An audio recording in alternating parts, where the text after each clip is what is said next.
It's November 28, 2022. This is Roqe.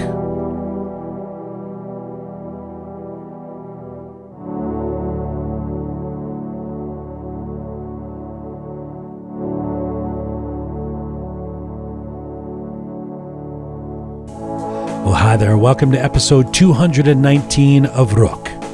And a message to the sputtering regime in Iran. Go ahead, try to put everyone in jail. The talent of Iranians will prevail. I'm Jian Ghomeshi. Hello to you from Toronto. Salam dostan aziz. Durud bar shoma. We've all noticed the arrests keep coming, and an increasing list of impressive voices are detained. But we're also learning the creativity and intelligence of the Iranian people cannot be contained. Go ahead, try to put everyone in jail. The talent of Iranians will prevail. It's become part of our daily ritual now. Lamenting the latest news of a gifted person being seized by the regime. It's happening with such regularity it no longer seems extreme. That is, often for almost no reason, the brutal apprehending of some of the most accomplished members of Iranian society. And the detentions come with the requisite trumped-up charges, beatings and torture, and almost without exclusion, the threat and specter of execution. Perhaps it's no surprise. A regime so fearful of its own imminent demise, trying to eliminate any human being that it perceives as the enemy. What is the end game here? Arresting the whole country? Go ahead, try to put everyone in jail. The talent of Iranians is going to prevail. Because there are too many outstanding minds inside and outside of Iran. Because you cannot get rid of them all as much as you wish they were all gone.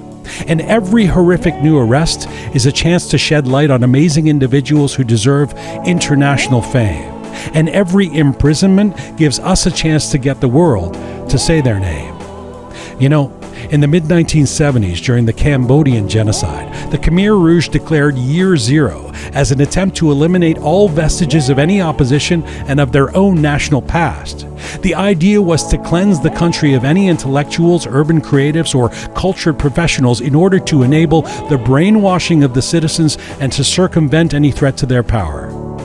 Frankly, this Islamic Republic regime already did something like this itself back in the 1980s. But it's not working this time. Why? Because the bench is too strong, the list of talent too long, and this time, most significantly, unified Iranians won't get it wrong. Go ahead, try to put everyone in jail. The talent of Iranians will prevail. Just thinking about the remarkable abilities of many of those detained is to consider an A-team of creative and intellectual prowess. The great footballer, Voria Ghafouri, the great filmmaker, Jafar Panahi, the brave journalist Niloufar Hamedi, the human rights activist Majid Tabakoli, the women's rights leaders Fatemeh Seperi and Narges Mohammadi, today the sport journalist Mehdi Amirpour and our friend Ali Asadullahi. These folks are some of the most resilient and remarkable citizens any nation could wish for. Their abilities and courage and actions continue to inspire.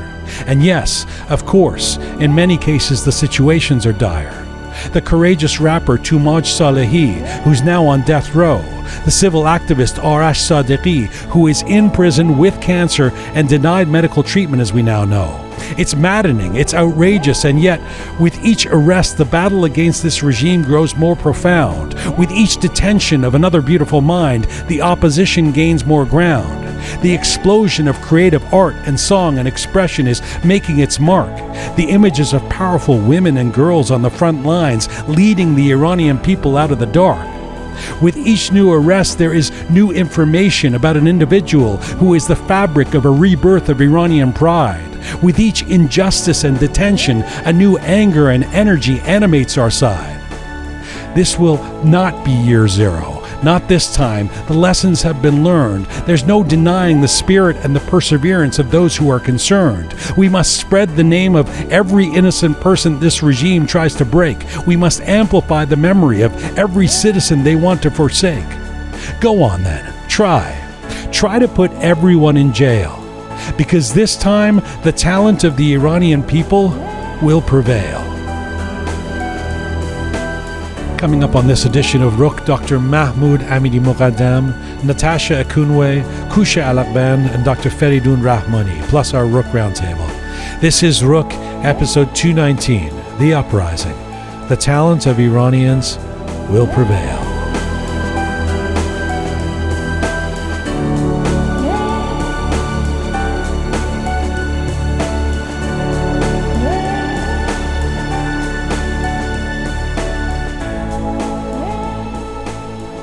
All right. Got myself worked up with that opening essay.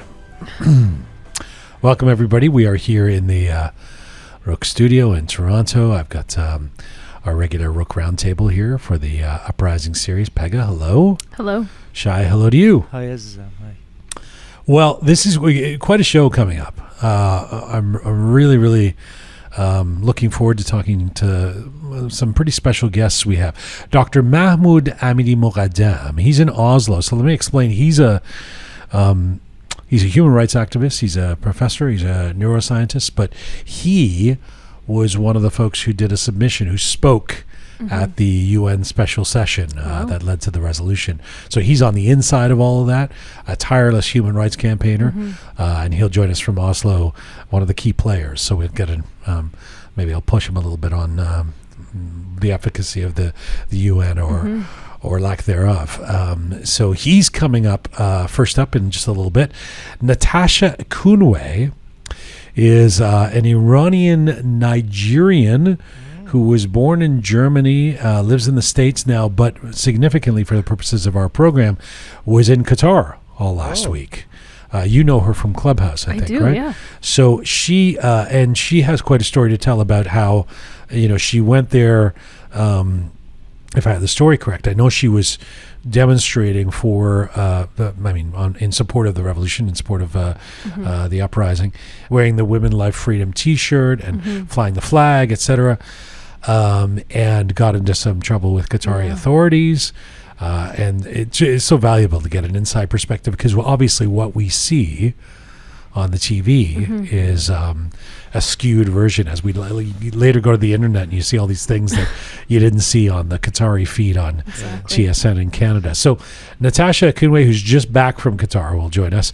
Kusha Alaghband, our friend who returns to the show, she's in California. She is, as you may know, she's a photographer, but she's also a prolific and popular social media person, and she's been posting lately about how her posts have been either blocked or shadow banned or suppressed, very conspicuously so. Anytime she talks about Iran in a certain political way, so we'll have her on to talk about that in about an hour from now. And Dr. Fereydoon Rahmani, at the end of the show in the Roqe studio. He was with us about a month ago, I guess. He's a professor, an expert on Kurdish affairs, and he will be here, of course, to talk about the latest very difficult news that continues to come out of Kurdistan, where the Iranian regime has basically launched war against the Iranian citizens in that region, Mahmoud and Jian Ghomeshi. So before we get to all that, though, let's catch up a little bit on our regular Roqe roundtable on what's happened in the last few days since our last show, last Thursday. And by the way, I did that opening essay about Google and Amazon and Apple. Got so much response about that. I do want to follow that up. I didn't have I want to pull some ideas together with some folks before, but I really want to move that forward, some action on how to get these giant corporations who are major power brokers internationally to put their money or their resources or their support where their mouth is in terms of declaring that they're so pro-human rights when it comes to other situations. Well, now in the Iranian context, come on then, step up, right? So we'll talk about, I guess, in the coming days. I want to talk about that. But otherwise, last Thursday, where we left off, was the UN special session. That's right. And of course, the resolution passed. We talked about that, and I noticed that there was a response from Iran today. Quite a response. I will bring this up with Dr. Mahmood Amiry-Moghaddam in a few minutes when he joins us from Oslo. But I think I have the quote. This is from Nasser Kanoni, the foreign ministry spokesperson, says Tehran will, quote, will have no form of cooperation with this political committee, which has been framed as a fact-finding committee and they basically are going on to say this is all America and Israel, and which, of course, is clearly bullshit because the 27 countries were mostly non-Western countries, and it's not. How could it be an American conspiracy, right? Yeah, well, there's a new country to hate now, and it's Germany. So a lot of the anger is being targeted towards Germany and for the regime to hate. For the regime to hate, yeah. And so, funny enough, I don't know if you saw the photos and whatnot from that little press conference, but Kanani actually carried a black gas mask to the podium where he was speaking, as a reminder of the use of the chemical weapons used by Saddam Hussein in the Iran-Iraq War, which famously the Islamic Republic says that was supplied by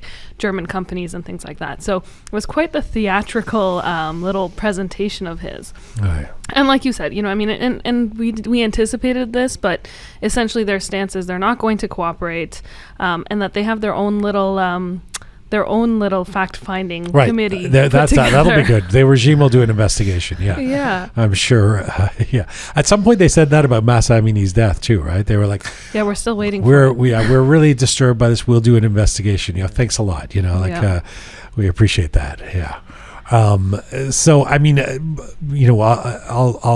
we'll get more with Dr. Amiry-Moghaddam, but any more fallout from the UN session you wanted to address?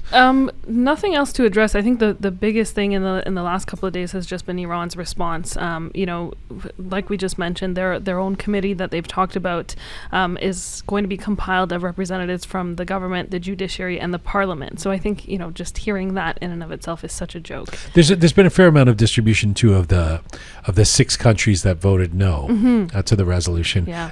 None of which are really a surprise. No. I mean, China and Russia and Venezuela. Cuba and Venezuela, yeah. But interestingly, after the UN council, maybe it's just coincidence, but we see some releasing some prisoners, or we see some changes in the regime's behavior.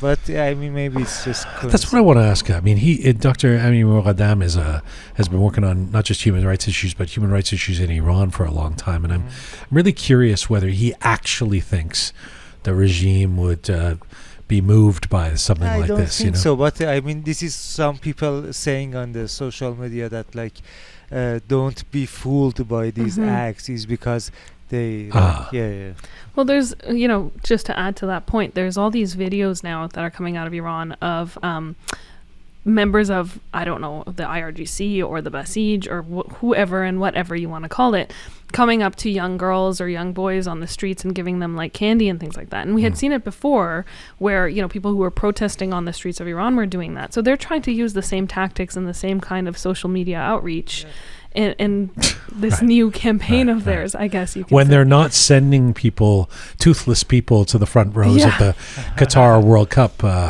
game. So now we have official confirmation, or there was that leaked tape that came out that shows that the regime paid for and sent a bunch of people to go to that. I mean, we kind of knew this, and I'll speak to this Natasha Ekunwe, who was there in Qatar, whether she could tell that these, but now it's official, as if we needed that the room is stacked. They papered the room, that we used to say with concerts. It's like, let's paper the room. We're afraid that it's not going to be sold out.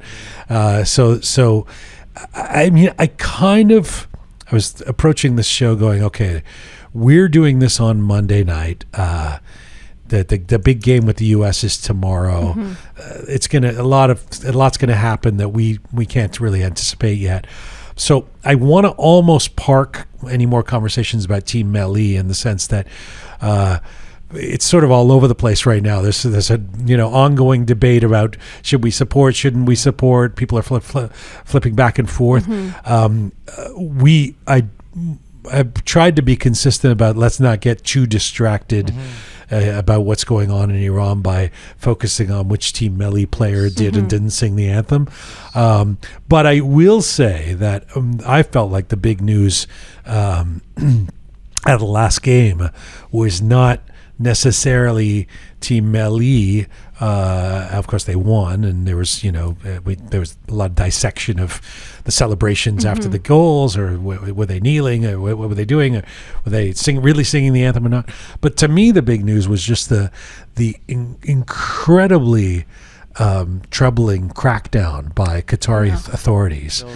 Who clearly have got their marching orders, or whatever from the bromance with the Iranian regime, where it's like, and if I have this correctly, again, I'm sure I'll ask Natasha this, but not only are they suppressing based on FIFA's rules and any kind of so-called political gesture on behalf of Iranian fans. So you can't wear Sahar that was wearing a Women Like Freedom T-shirt, and she couldn't get into the stadium. There's all, but it seems to me that in some of the other games there are political signs and stuff. Nobody's bothering about any of those. This is specifically about Iran. That's right. It's so pathetic, and again, such a strange twist of history that in this moment when this is happening in Iran, the fucking World Cup is in Qatar. Exactly. Anywhere else in the world, and I mean, it this would be an exposition. Platform. Yes, exactly. yeah.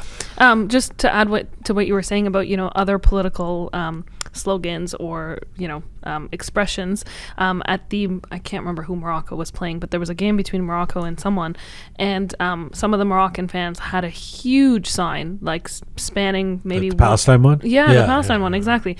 And so many people are posting that on social media and saying, well, this is a political slogan, clearly. Yeah. And yet there's no crackdown. It's at least as political as flying the Shir Khorshid. Exactly. I would say more a political. Flag that exactly. No, I'm being sarcastic. Yeah. I mean, yeah. And the other thing is, there's been hundreds of agents and actors from the Islamic Republic who have been sent over for these games, and the Iran-Wales game was a clear indication of that. But there's now been reports that what we saw at that game is only going to be tripled, if not quadrupled, for the Iran-US game, because they've actually actively been sending additional forces to go there and be part of those supporters, and not only to be part of the supporters, but also to be the individuals who identify the people who are carrying, flags and wearing T-shirts and things like that. Yeah, it's and of course the news came out about the regime, the IRGC, working with Qatari authorities to keep a list of any Iranian nationals who came to watch the games. And I mean, it's just. Like last, couple hours ago, Ebrahim Raisi,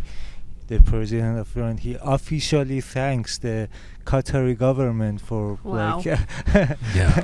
this kind of. As he should. They're doing his. I bet he would doing his thank him. dirty work. Yeah. And also, did you see the gym jump that happened? In a game of Portugal. Oh yeah, the person who ran onto the pitch. Oh, I heard about. What do you call that?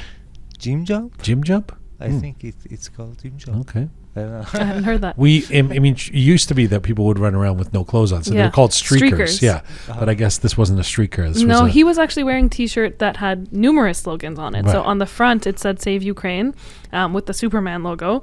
On the back it said "Respect for Iranian women," and he was carrying the Pride flag. Right. An equal opportunity protester. Yeah. Well, I don't know anything more about the World Cup. I mean, I'm tuned into some of the other games that I'm following avidly, but and tomorrow, USA Team Melli. We'll see what happens. Yeah. I should note. I mean, there's so much difficult news and troubling news when it comes to the issue of arrests and detentions as I spoke about in my opening essay. But once in a while, something pops up that is a little bit heartening. After a great deal of concern about Hossein Ronaghi, the dissident writer, journalist, blogger, he has surfaced out of jail now, and in seemingly in okay health. There was a lot of concerns that he was meeting his end at the end with that hunger strike and everything. So that was somewhat heartening over the last 24 hours, I suppose. Yeah, I mean, the images that we've seen of him, he's so frail, and I think there was a video of him coming out of the hospital, and even some of the nurses and the hospital staff and things like that, they're kind of greeting him and saying how concerned they were for him and how happy they are that he's potentially on the road to recovery. But I mean, 64 days of being on hunger strike, broken bones, definitely you could see signs of obvious torture, whether physical or mental and emotional. So, you know, I think he's still got a long road to recovery, but just happy that he's at least outside the walls of the prisons. But in the category of, is there anyone who supports the regime other than people who are paid and who work for the Basij Sepah or sent to the World Cup to do interviews about how women are equal in Iran? You know, the woman with the hijab the lying. that one, the fire. Yeah, you're a liar. Yeah. Went viral.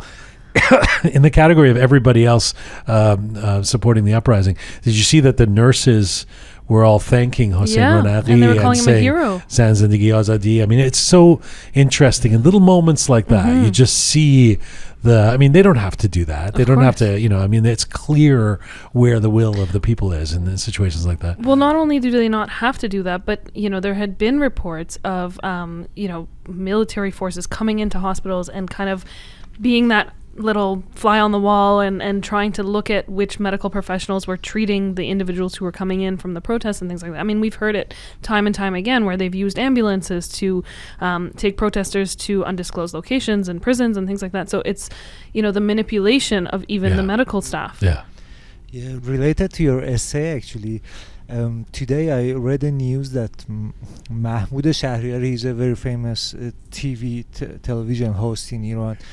It was like Mahmood Shahriari was released from the prison, and I was like, wow, this poor guy was arrested 2 months ago, but and God, they arrested people, so you lost. Even someone like Jafar Panahi, we just forget. I mean, he would be in any other time it would be a major story, you know. These I mean, but it's at this point it's just a collection of wealth of talent that are removed from the scene for now by this regime. Some of whom too, when there's some really, really sad stories that emerge when people have been put in prison. This has happened a few times now, especially with young people who then come out and commit suicide once they're outside of prison. You think about what this kid must have gone through, this 16-year-old, or when they're in prison, to want to take their own life as soon as they're released.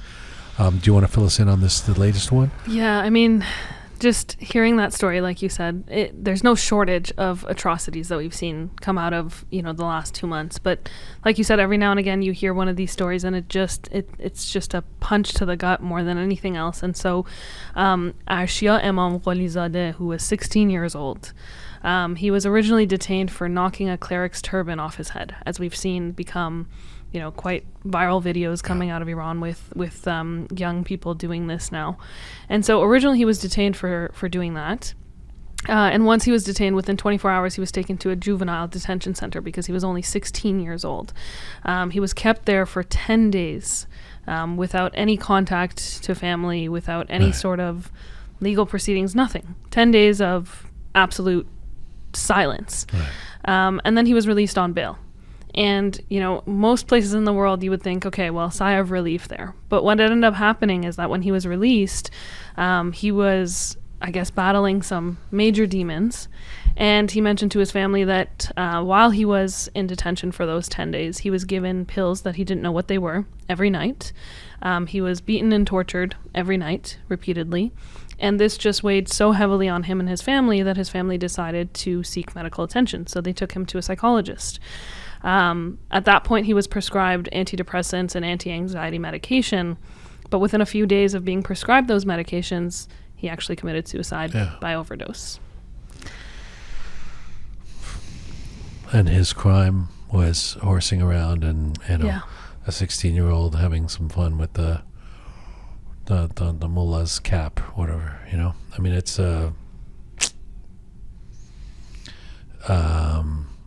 you know, some of these kids too. The teenage girl that took her own life a couple weeks ago.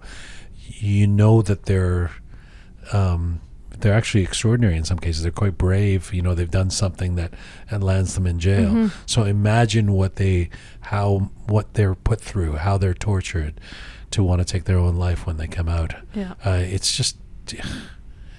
It's profoundly sad. Now, in terms of the jail situation, there's the detentions, and then there's death row. Then there's the people who are set to be executed. Yeah. And the Tumaj Salehi, the rapper who was outspoken against the regime, and first was a big story because he was arrested.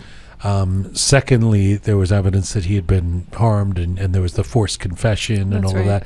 Then there was the where's Tumaj. Now, from what I understand, without having access to a lawyer, he's had a quote-unquote trial. That's right. And been put on death row. Yeah. Sentenced to execution, right? Yeah, so they indicted him on the charge of corruption on earth. That's part of one of the charges, and that whole corruption on earth, quote unquote, is a capital offense in Iran, and that's actually what they're using to set the precedence for him being on death row.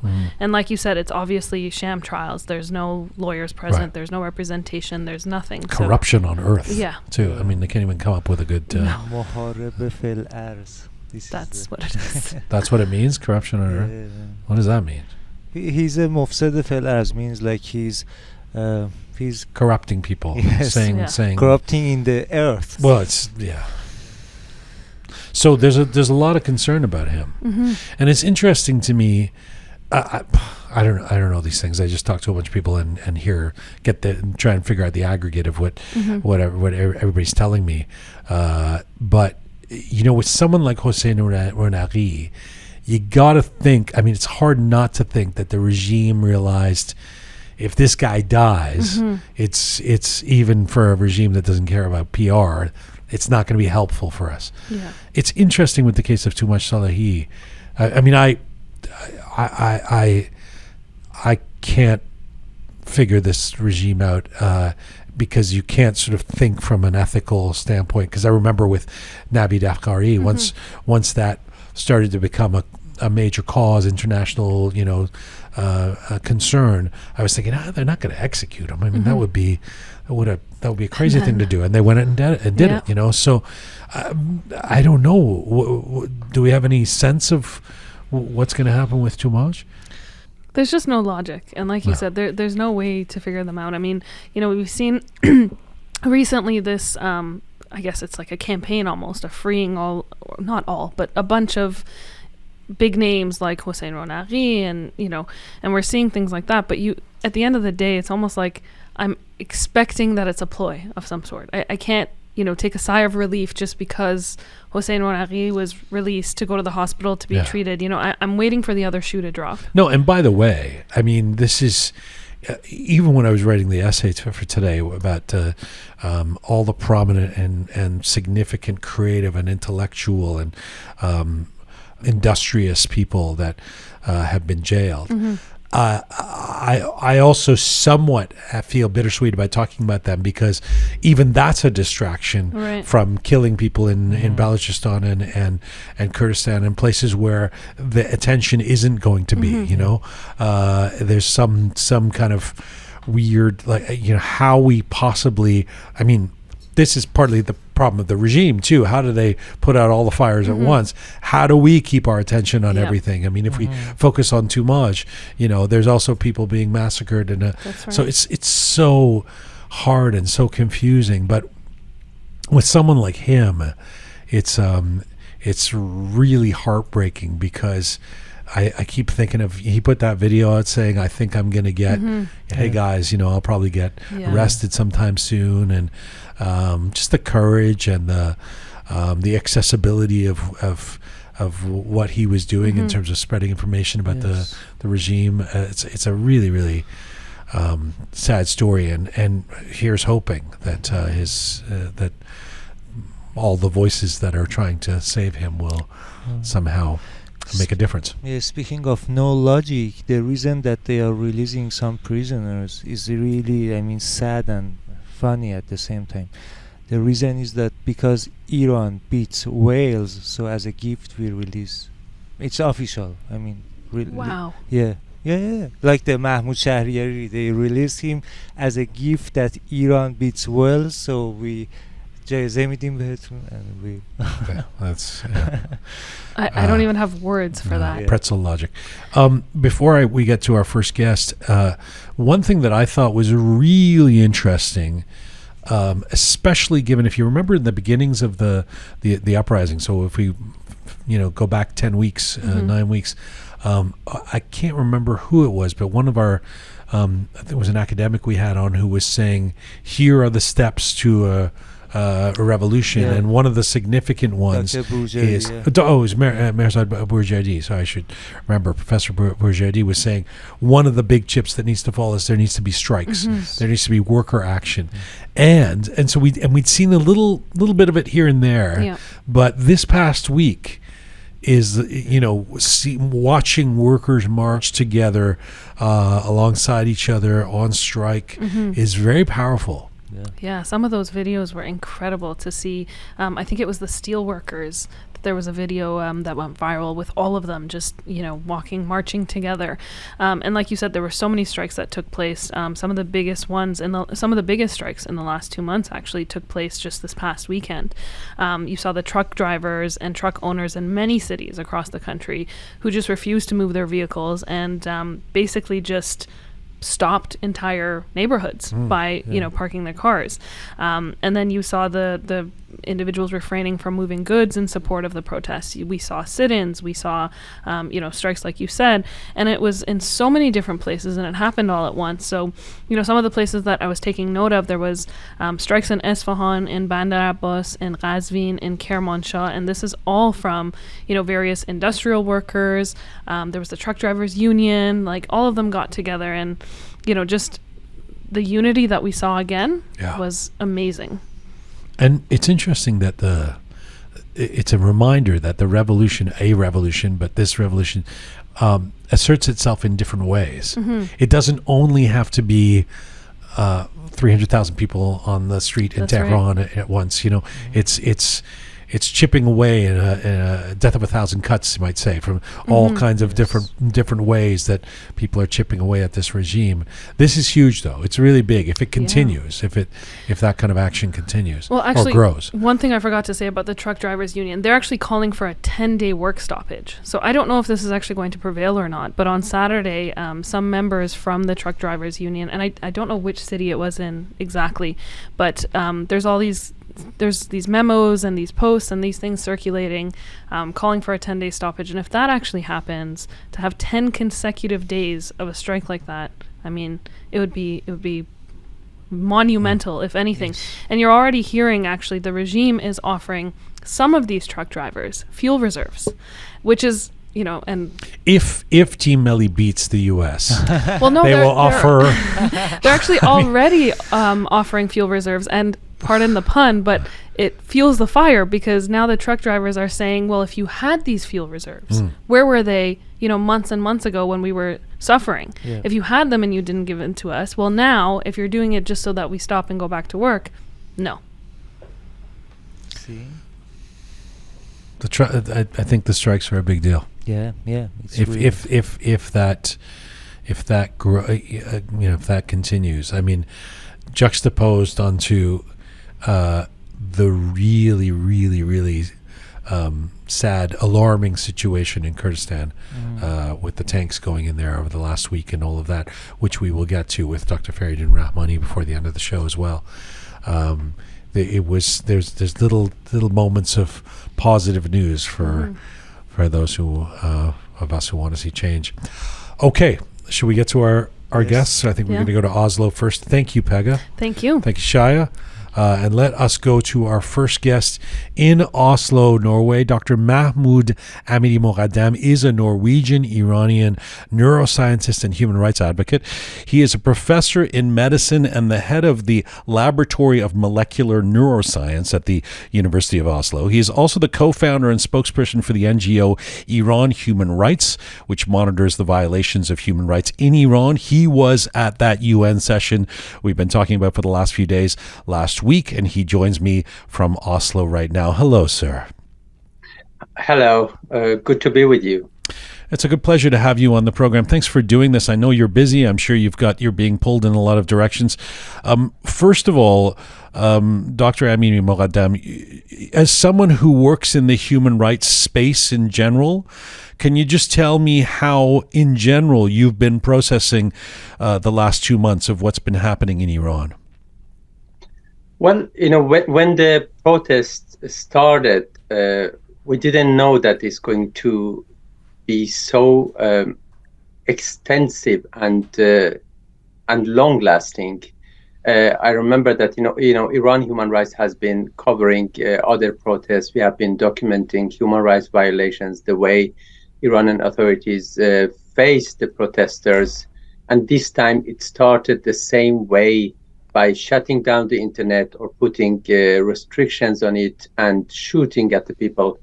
Normally, they used to get control within few days or a week, but this time was different. So I have never seen so much determination among ordinary people, young people, schoolboys, schoolgirls, elderly, all over the country. And despite the fact that the Iranian authorities have been, shooting at people with live ammunition, between 400 and 500 people have been killed, among them 50 to 60 children, but they are still out protesting. What we have been doing is trying to document as much as possible of what is going on, because the reason why the authorities shut down the internet is because they don't want the world to see what they are doing with peaceful protesters, and they want to tell Iranian people that nobody hears your voice and we can do whatever we want to you. So this is, I think, what we are trying to prevent, trying to give people in Iran a voice and also document the atrocities. I want to get to the UN session, but in terms of documenting atrocities, you've talked about what's happening in Kurdistan and Balochistan as being crimes against humanity. We've talked about it here, massacres, but it's actually hard to get empirical information about what's happening. Do you have any update in terms of what we saw in Mahmoud and Kurdistan by the end of last week? Do you have any update over the weekend of what's going on there? Well, it's completely true. It's very difficult because, there are two factors. One of them is the internet situation. Sometimes in some of the towns, it's not even possible to make a phone call. They shut it completely down in some areas. And the other thing is that families are threatened. They are threatened not to talk to human rights organizations, not to write about what happens, and it makes it difficult, and that's why it takes longer time for us to be able to confirm some of the reports. But we have seen that in the last, let's say, 10 days, most of the people killed on the streets of Iran have been killed in the Kurdish towns. And before that, it was Balochistan. So we are still working on it. I think we will be issuing a new statement probably by Tuesday, 29th, with an update. So our team is working on it right now. In terms of the gravity of what's happening here, can you put this into some perspective? I mean, when we talk about live ammunition, we've seen these horrific videos. For that video that came out last week of shooting in a metro, just shooting people, and certainly what we've seen in Kurdistan and Balochistan, people running, explosions, live ammunition. There's been a fair amount of reporting on chemical weapons. This feels like next level stuff in terms of crimes against humanity. There are dictatorships, there are horrific events that happen in a war, but in terms of inside a country's own borders, this type of activity, does it, I mean, not to sound trite, but does it get much worse than this in terms of what has happened throughout history? Well, you're completely right. We are talking about ordinary people, and you probably have seen.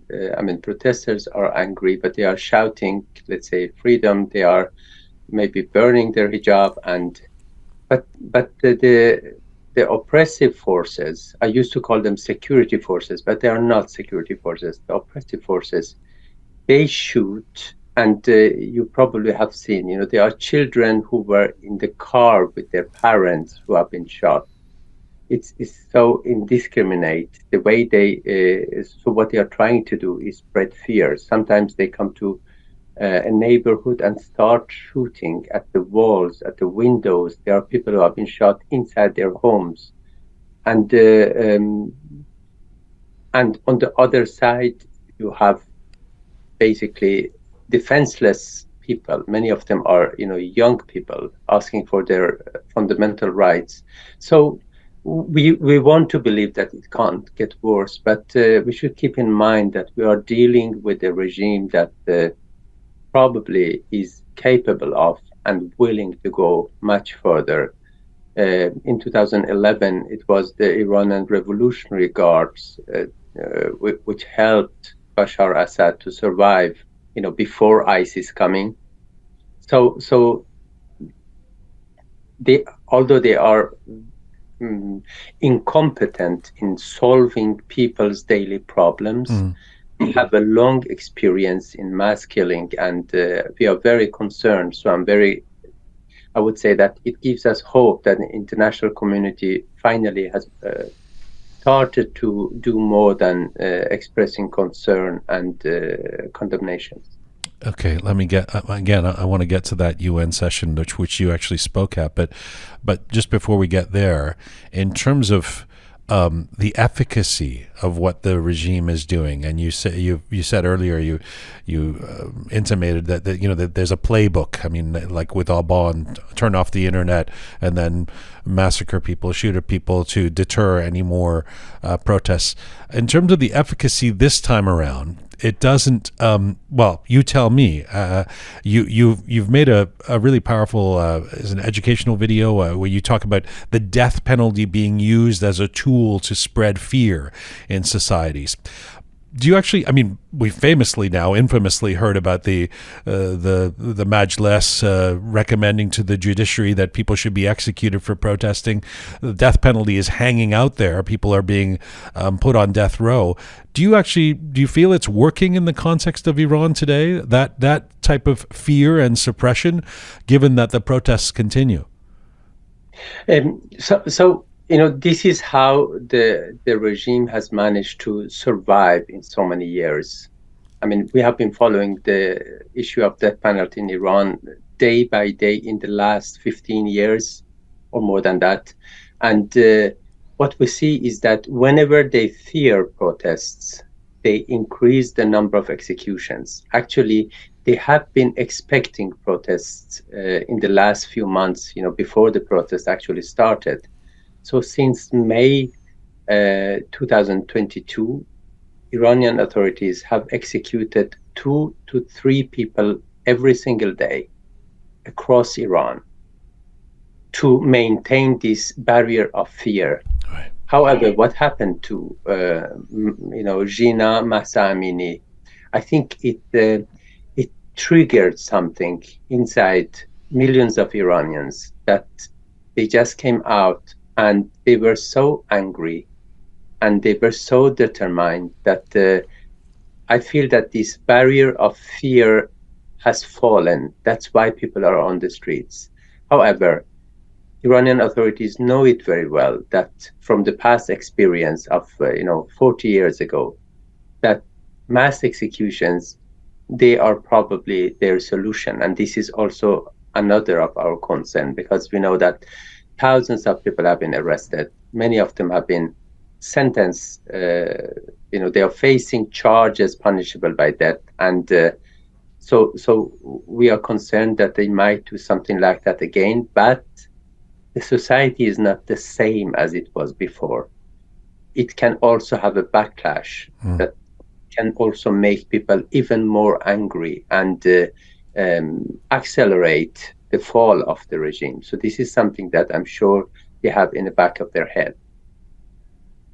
Tell me about the UN Human Rights Council special session last week. You were there. First of all, in general terms, I'll ask you about the comments that you made in a moment, but in general terms, what was the atmosphere like? I have been to the UN Human Rights Council many times in the last 11 years, and have had some statements there, and they have been voting, but have never seen something like this.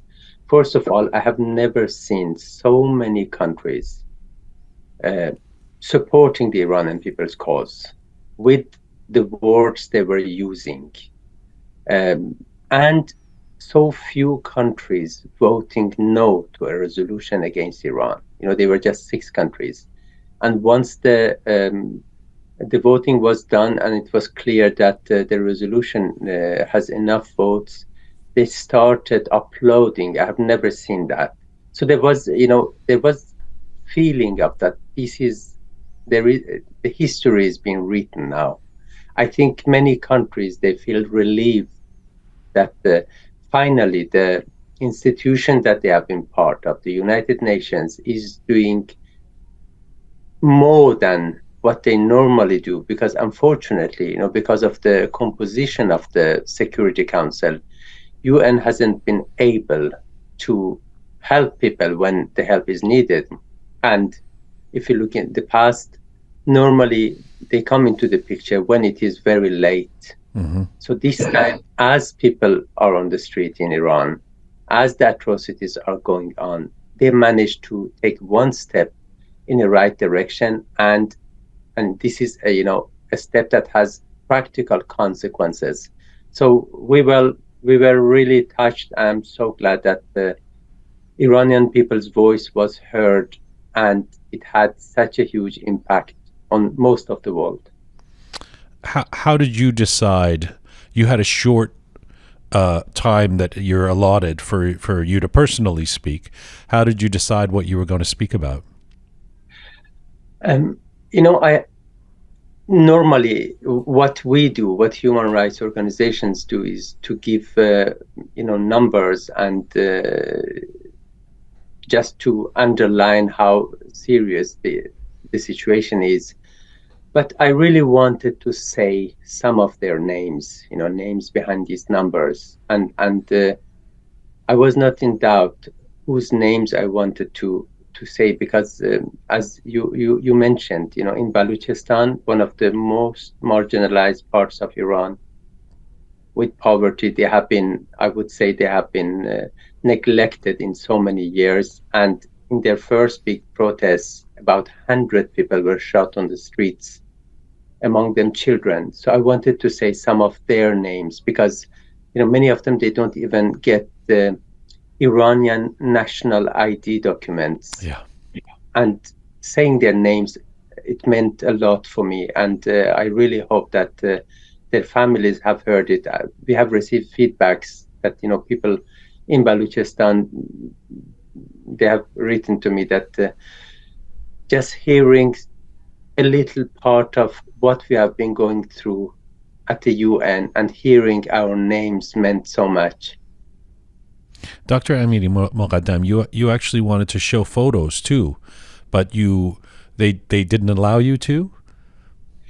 Yes, so I had 3 photos of Khodanur Lejei, the 27-year-old Baluch man I talked about, Hasti Narui, 6-year-old girl, and Samer Hashem Zehi, 14-year-old boy. I had the pictures, and before my talk, they say that we are not allowed to show pictures, and this is a rule they have at the UN.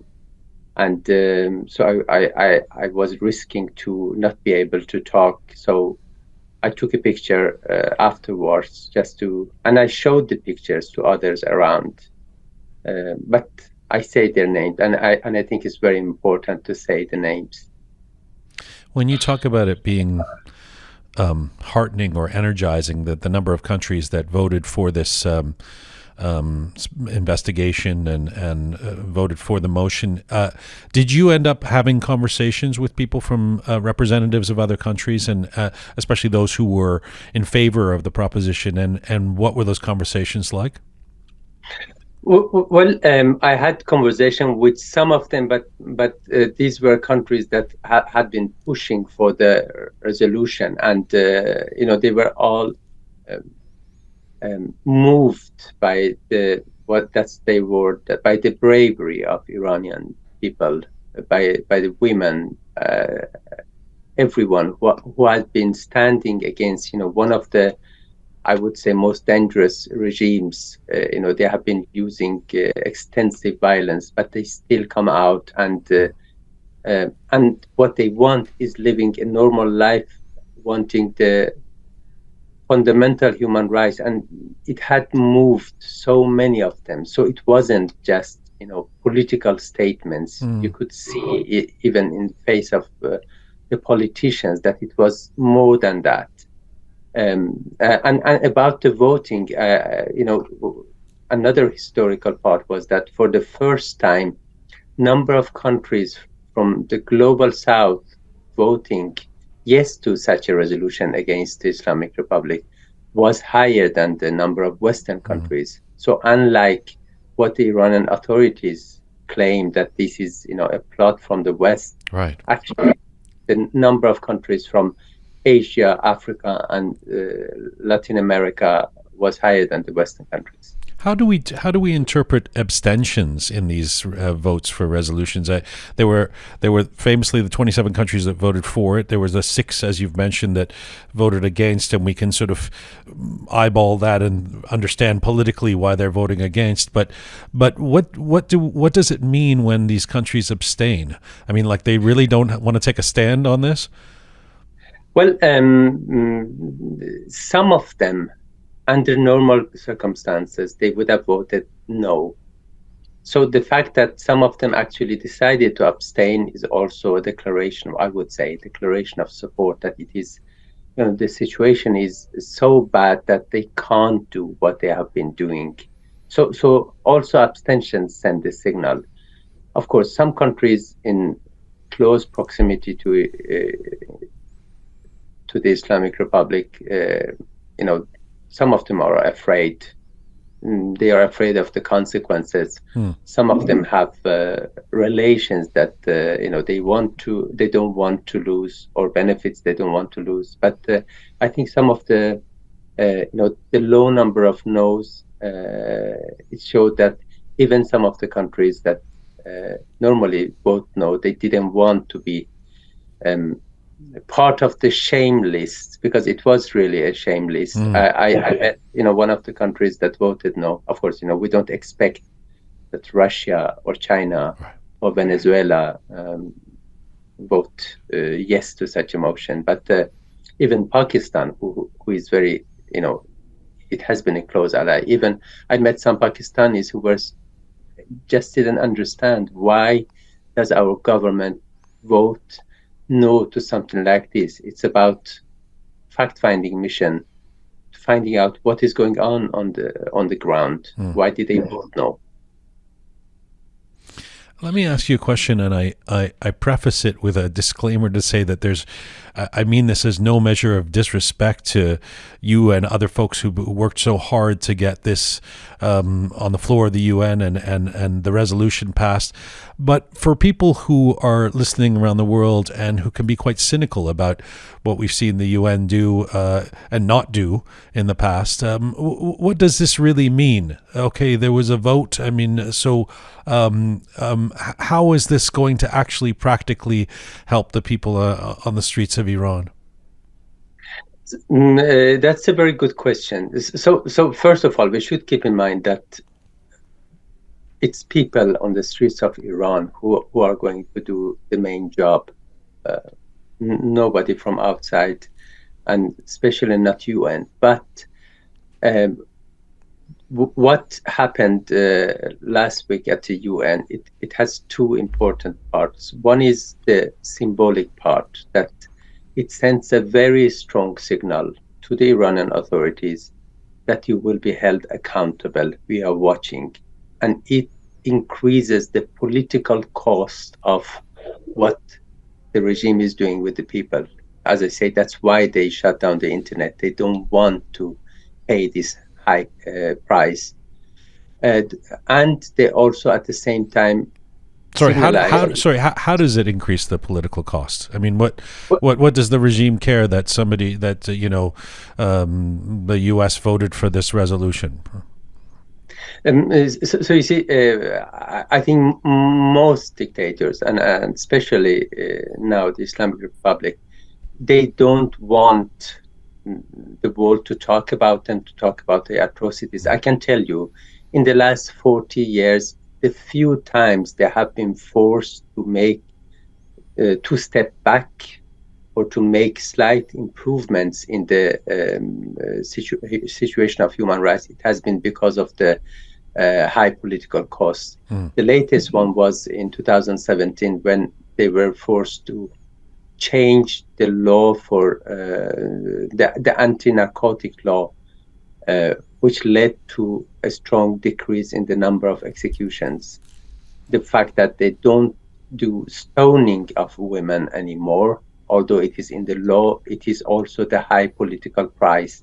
Because the Iranian regime still wants to maintain some kind of relations with the world. They depend on it.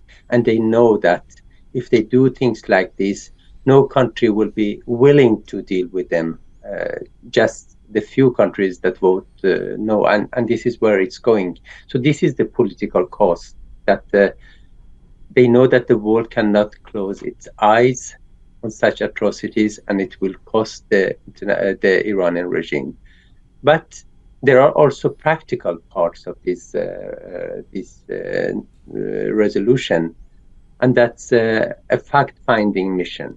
So this fact-finding mission, it maybe Iran is not, the Islamic Republic is not going to cooperate with them, but it obliges the UN to put resources in documenting what is going on. The work that human rights organizations like Iran Human Rights is doing now, much of it will be done by the UN. They are going to have a large number of staff working specifically on what is going on during this protest. They are obliged to give report, and the evidence that they collect, it can be used to put those responsible for the atrocities on trial. So it is an actual, practical step. So Iranian regime sees that it will have more consequences, beyond the condemnation and just increasing the political cost. Let me ask you about the fact-finding mission. I'm so grateful that I get this opportunity to ask somebody who is there and can understands the implications of all of this, because and again, not to be overly cynical or not to be disrespectful of the people who work so hard to get this resolution passed, but one of the conversations that we were having about the fact-finding mission, about the investigation, and one of the things I hear from people who talk about it, who are less than enthusiastic, or I guess who are just so desperately upset about what's happening in Iran, is there's people dying today, in Iran. What does setting up an investigation where we still have to put together the tools of who's going to be doing it, how they're going to be doing it, et cetera, et cetera. We already kind of know the facts. We know what this regime has been doing, what it's capable of. How does this investigation, which obviously in some cases is done in retrospect, there's a murder, let's do a fact-finding to find out what happened. In terms of the real-time emergency of what's happening in Iran, how do we square that with an investigation that seems like it could take some time to even get going? Yes, but we should keep in mind that it's not only in retrospect, because it's actually happening right now. So I think that on the ground, there are certainly some people who would think twice. If you imagine the contrary, let's say that the world didn't care and they could do actually whatever they wanted, I think they would have gone much, much further. We all remember in the 80s, I was a little kid. I remember, I think it was in June 1981, there were protests, and they used to show pictures of protesters they had arrested and executed overnight without identifying their names. They can't do it now because the world is watching. Right. And I think when the world is not only watching, but is actually collecting evidence to put them on trial, I think it will have some kind of preventive effect.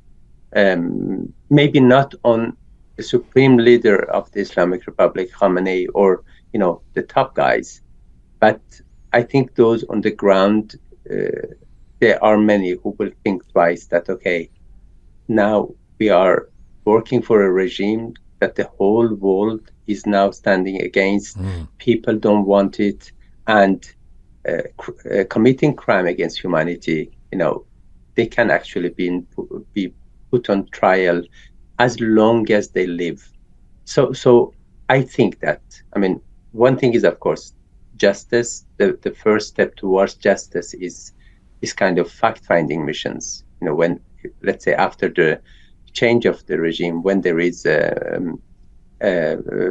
when we are going to have transitional justice, the fact-finding machine is the first step, and this has already started. But then the other one is a preventive effect that we hope will be a result of this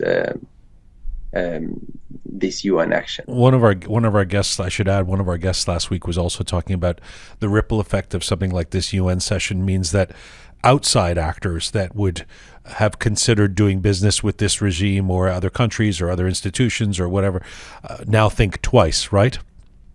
Absolutely, and I think it's a shame. I think once United Nations have with such a huge vote decided that what is going on in Iran now are serious human rights crimes, I don't think any of those countries will be willing to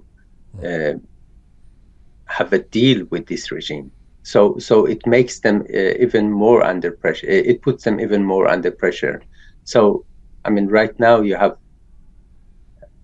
there are very few countries that actually can do it, and they are themselves in some kind of trouble. So I'm sure you're aware, of course, that we, as of today, have an official response from the Islamic Republic about the UN session. This is the Foreign Ministry spokesperson Nasser Kanani said, no form of cooperation with this political committee, which has been framed as a fact-finding committee. I'm imagining you're not surprised by this reaction from Tehran. No, absolutely not. Unfortunately, this is their normal rhetoric. We have had 11 years with the UN Special Rapporteur, and they have not cooperated with him. With all the three rapporteurs that have been there, none of them have been able to enter the country. We are not surprised. And of course, we know what the reason is, why they don't cooperate, because they know that the extent of the crimes they have committed is so much larger than a fact-finding mission from outside, based on reports from the human rights groups can find. So, of course, they will not cooperate. But what else can they say? But I can tell you and the listeners that even this time, when they started saying that it's a political mission, they really can't even defend it in front of their own supporters, because most of the countries, or there were larger number of countries from non-Western part of the world. So it's not a Western plot against the Islamic Republic. They are committing these crimes, and the world couldn't simply close its eyes.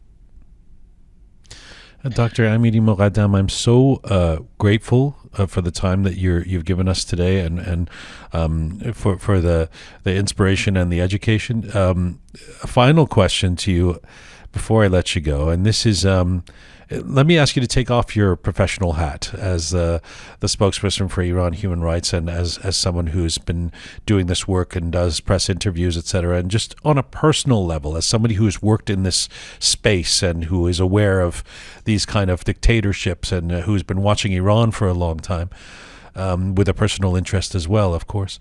What is your gut sense of where things are going in Iran? We want so badly to believe that we're going to see the fall of this regime sooner rather than later. Are we?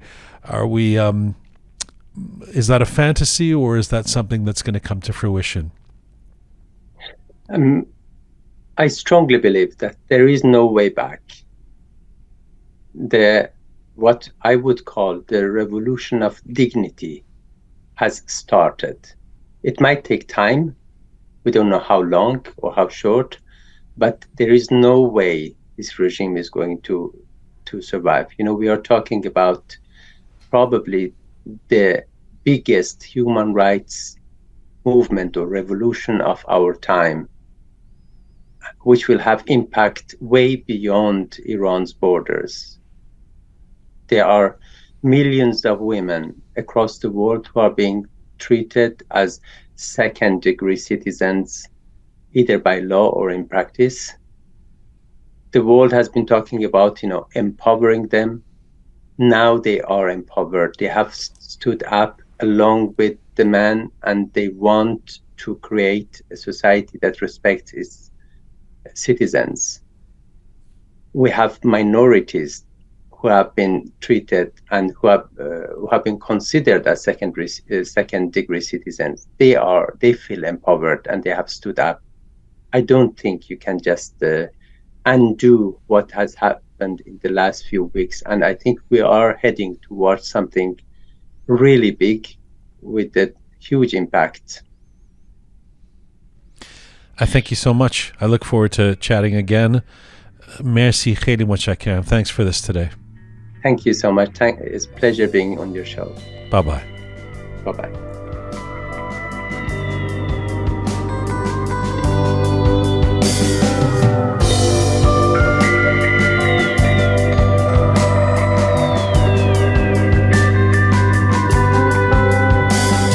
The breath of the morning, I keep forgetting the smell of the warm summer air. Town where you can't smell a thing. You watch your feet for cracks in the pavement. This is Roqe, episode 219, The Uprising. The talent of Iranians will prevail. For all things Roqe related, by the way, you can go to our website, roqemedia.com. roqemedia.com, which is also where you can go to support us and become a patron of Roqe. If you appreciate what we do, we crowdsource to stay alive. So just go to our website, roqemedia.com, and on the front page it says support us, and it'll lead you through there. I want to go to California next and to Natasha Ekunwe. She is an Iranian-Nigerian social worker and professor at Cal State living in the U.S. She was in Qatar all last week, where she was attending the World Cup, the Iran matches, and being very open about her mission to support the uprising in Iran and women life freedom. Natasha Ekunwe joins me right now from San Jose, California. Hello. Hello. Thank you for having me. You're back on terra firma. You're back in North America now. Tell me about the decision to go to the World Cup in Qatar. To be honest, it was really last minute. I had a group of friends that were going. They had gone to Russia for the previous World Cup, and they just said, "Come, it's going to be a lot of fun." And this was before things were starting to heat up a lot in Iran. So I think it was about 4 months ago, that I decided to go, and it was on a whim. And I just said, "Okay, I'm going," and booked my ticket and started planning. I mean, there's even before the the uprising, the revolution in Iran, there was a lot of questions around human rights issues in Qatar and the ethics of even attending. Was that something that concerned you? I really didn't hear about all of the issues with the migrant workers building the stadiums and all that until much later, just to be honest. And there's issues everywhere, and I'm the kind of person where I pick and choose my battles. There's Nike with the labor camps. Right. We have Shein with their laboring, manufacturing, and you can't boycott everything. And I think that you can sometimes go to these events or make statements, at these events, and that's kind of what I tried to do, is kind of mesh both of them together without boycotting. Right. Well, so let me ask you about that. So you have tickets, you're going to Qatar, you got your plane ticket, you got World Cup tickets. Then what happens in Iran begins to happen, and that certainly affected the way Iranians, as you know, have been seeing the World Cup, and certainly the relationship with Team Melli. When was the decision made in you that, okay, I'm still going to go, but this is going to be, as you just said, an opportunity for me to express my views? Yeah, there was a lot of backlash for those who decided to still go and support the Iranian Team Melli, and especially just a lot of Iranians that on social media that I'm friends with. They don't support Team Melli. They don't think the team has done enough to stand with the women of Iran. And for me, I tried to look at all the information before making my decision. And I think that, it's their job. It's their job to be soccer players, just like it's my job to be a social worker and feed my family and, and take care of business. And I can't even imagine what type of pressure they might be under from the government to protect their families. And, it's a big ask to say, hey, quit your job, join the movement. And that's the only way we will support you. So that was kind of my take on it. I think that you can do your job, make a statement, and still show support. So that's kind of the angle that I approached the team with, and I still support the team as soccer players. And there's so much information that we don't know.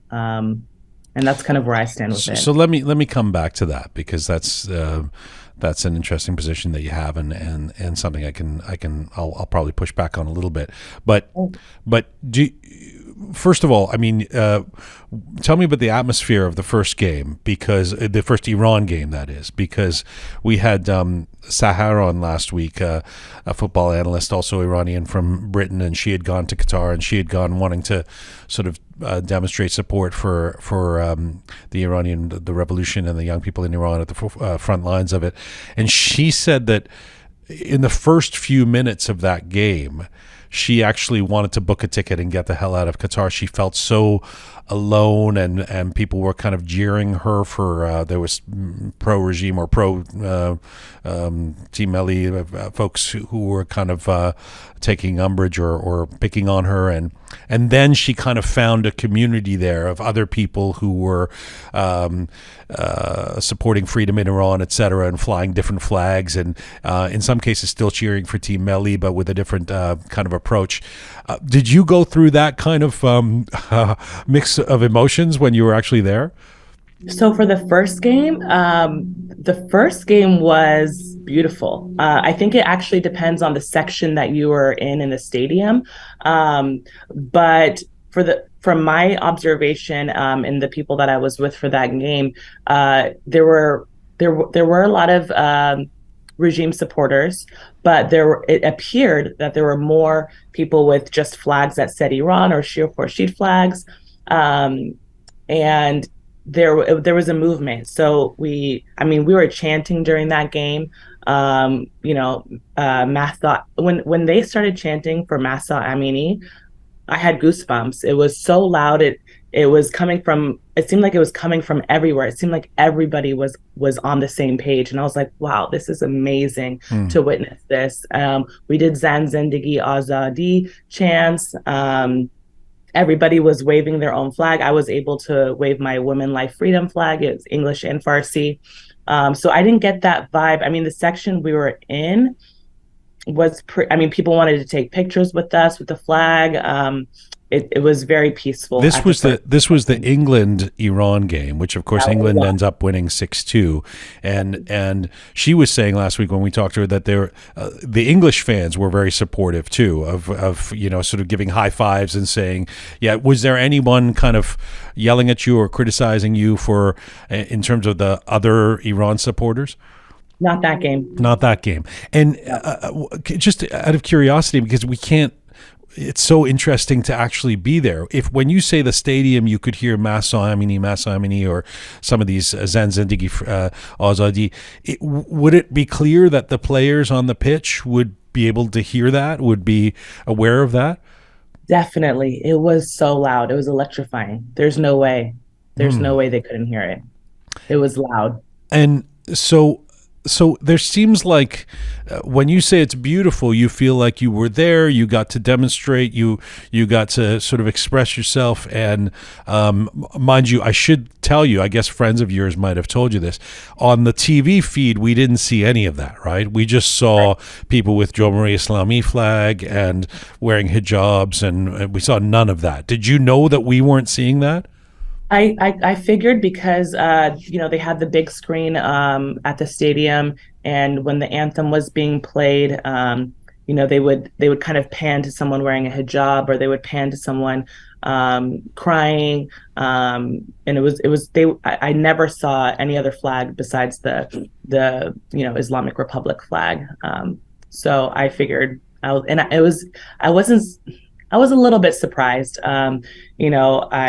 That's why, I tried to post on my social media, like, sometimes it's not what you see. You have to be there because, the media will just show you what it wants to show you. And that was a lesson that I learned. You always hear about propaganda here, propaganda there, but I really, truly felt like I witnessed it firsthand, and it was wild.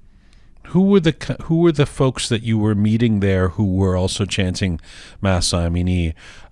Were they other people from the diaspora? Were there actually some folks you met who had come from Iran who were doing that? Tell me. Yeah. So we had a huge group weeks leading up to the World Cup. We have a WhatsApp group, Team Melli, from everywhere in California. The people that I went with, we had about, I would say about 5 or 6 from Iran. And it was, there were friends of friends, cousins, and we all just kind of grouped together, gathered together. And it was interesting. We were actually a little bit nervous for the ones coming from Iran. Like, are you guys going to be okay? Like, how's the situation? And, one of the new people that I met, she said, I came to Qatar to the airport in Iran without hijab. And it's like, wow, like you hear that, like nothing happened to you. It's truly a monumental time in Iran's history, and hopefully freedom for them soon. So Natasha, there's this big change that happens, it seems, last week between game 1 and then game 2 by Friday morning against Wales, which of course the change partly is in the Team Melli, who go from sort of not singing the anthem to sort of singing the anthem and celebrating goals, and of course the coach comes out swinging at who are these people who are criticizing us, etc. But there's also a crackdown that happens that we saw a fair bit of footage of the Qatari authorities really starting to hold the line at anyone being able to demonstrate any kind of suggestion of support for a revolution in Iran. So tell me about your experience with this. So it was a complete shock. It was a complete change because prior to the first game, everyone was saying, hide your flags, hide your Zan Zindagi Azadi t-shirts, wear something, over it. And it seemed like they didn't care. We just walked in with all of it. So the second game, I wore I had a Masa Amini t-shirt. And so I didn't cover it up. I was like, hey, first game was fine. So I just attempted to walk right in. And the security officer, the police officer, she asked me, because it was in Farsi, she said, what's on your shirt? And I try to be an honest person. So I just told her what it said. And she Which said, is no. what? What does it say? It said women, life, freedom. Mhm. And it had Masa Amini on it. And she said, no, it's not allowed. This is a political statement. We're not going to let you into the stadium. It was bizarre because I literally was watching people walk into the stadium with similar t-shirts. And I said, look, my friends are already inside. We have matching t-shirts. Like, and I wore this at the previous game. And it was about 10 minutes. And then I don't know, who told her what, and she just let me go inside. So that was the first part of it. The second part, going into the stadium, I took out my flag, the same flag I had on at the previous game, which was Women, Life, Freedom in English, and then Zan Zendagi Azadi. And On a flag? On the flag. It was Okay. a huge black flag, yeah. And the security officers that were stationed at, throughout the stadium, they came up to me and told me to put it away. One was actually nice. He said, they're going to take it, so just hide it. Gave me kind of a heads up. He's speaking to you in English? Comes over and says this to you in English? Yeah. Yeah, next to me and my other friend that were there. And so I put it away for the game. I tried to take it out a couple times, but they were watching me. And we go outside during halftime, and I just happened to catch this Iranian man talking with the Qatari police, and I go over there. I'm a little bit nosy, and I'm looking, and basically the Iranian man is he has a video, and he's showing the Qatari police, and basically he's saying, these are the people who don't have the correct flags. You need to go get them. And the Qatari police are taking videos of the guy's video. And I'm like, wow, this is like they're out here. They're shutting everything down. And I'm seeing left and right people's flags just being snatched that aren't the right flag. Pretty crazy. Were you were you ever worried about this? I mean, in terms of actual fear of some sort of reprisal? So it wasn't until the game ended. So, we're all happy. Iran had just won. It was the last, it was stoppage time, and the last two goals came in. And so I'm very excited. I bring out my flag again because the players at the end of the game, they go to each corner of the pitch and they're just like clapping to the fans. And I just thought that was a nice gesture. So I want them to see my flag. And then a police officer comes up to me and he says, let me see what's in your hand. I said, leave me alone. I said, the game is over. And he said, let me see what's in your hand. And he's like in my face. And so then he grabs my arm, like my wrist, and he grabs the flag. He opens it, he sees what it is. And I said, okay, you saw it. Can I have it back now? And he's in my face, like right up there. This is a cop. This is not a sort of usher at the, okay. This is a Qatari police officer, 6'4", huge. And he gets in my face and he says, do you want to get arrested or do you want to go home? And, in that moment, I had to not say anything. And I said, please give me my flag. And he just pushed by me and he said, you want to get arrested or you want to go home? And he physically put his hands on me, and it was very disturbing. And I was very flustered, and I don't get flustered very often. And he took my flag and he left. He didn't say where I could get it back. And at this point, the game was over and they were still collecting flags from anybody who was displaying them. It's pretty shocking, isn't it? That doesn't sound like it's just about don't express your politics at the World Cup, at the game. That's a real crackdown on, as I've called it, that's the bromance between the Qatar and the regime. There's a crackdown on any kind of expression of dissent. You must have felt that. What was the atmosphere? How was the atmosphere different in terms of other fans at that second game?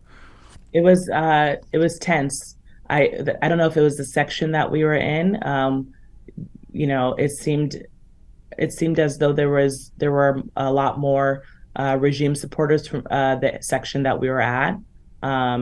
It was like within seconds that I took out my flag that someone must have pointed me out, and they came in, they told me to put it away. And it was just there was no chanting during that game. It was just soccer. Natasha, there's all kinds of conversation and some evidence that the regime brought in a bunch of fans, people to pack the stadium and show their support, etc., for the team, presumably for the regime. Was that clear to you somehow? Definitely. And besides what was happening, the people that came to Qatar from all different countries, they were so nice. And we after the game, we actually met a couple of Americans who wanted to take a picture with us. And my friend asked them, where did you get those flags from? They had the waving flags with the Islamic Republic, the main flag right now. And they're like, they were just we didn't tell them anything. They said, they were just handing them out to us. And they said, hey, just wave this during the game. Right. And then it was an educational opportunity to be like, do you know what this flag stands for? Do you know what's happening in Iran? And they didn't. And that's, a lot of people don't know. That's, and so we took that opportunity to share with them what was happening, and their mouths dropped. They had no idea. We saw all kinds of people that, didn't look Persian, just waving the flag. And it was Wow. really Wow. eye-opening. Yeah. I don't know if you've heard this report that it certainly made news in Canada that the IRGC, working with Qatari authorities, has a list of all the Iranian nationals who came to watch the World Cup. Now, I'm assuming that wouldn't count you because you're not an Iranian national. You're somebody of Iranian background, but you're a U.S. citizen or whatever, born in Germany.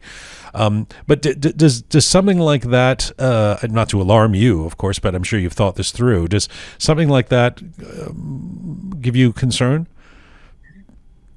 For me, for myself, I mean, I don't want to say I'm a nobody, but I'm not on their list. I heard that there was, leaked footage, leaked audio between the two governments. I listened to that last night, and it's wild. It's corruption at its finest. And I'm more fearful for the people that have a lot of followers, that have some sort of status in Iran. I'm more fearful for them than myself.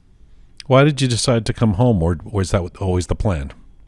Yeah, that was always the plan. I was only going to be there for a week. I was in London the week prior, so it was a two week trip. And it was really eye-opening. There was one more incident actually that occurred after the game that I recorded, and it has a lot of views right now on TikTok, and a lot of hate speech that's kind of coming up.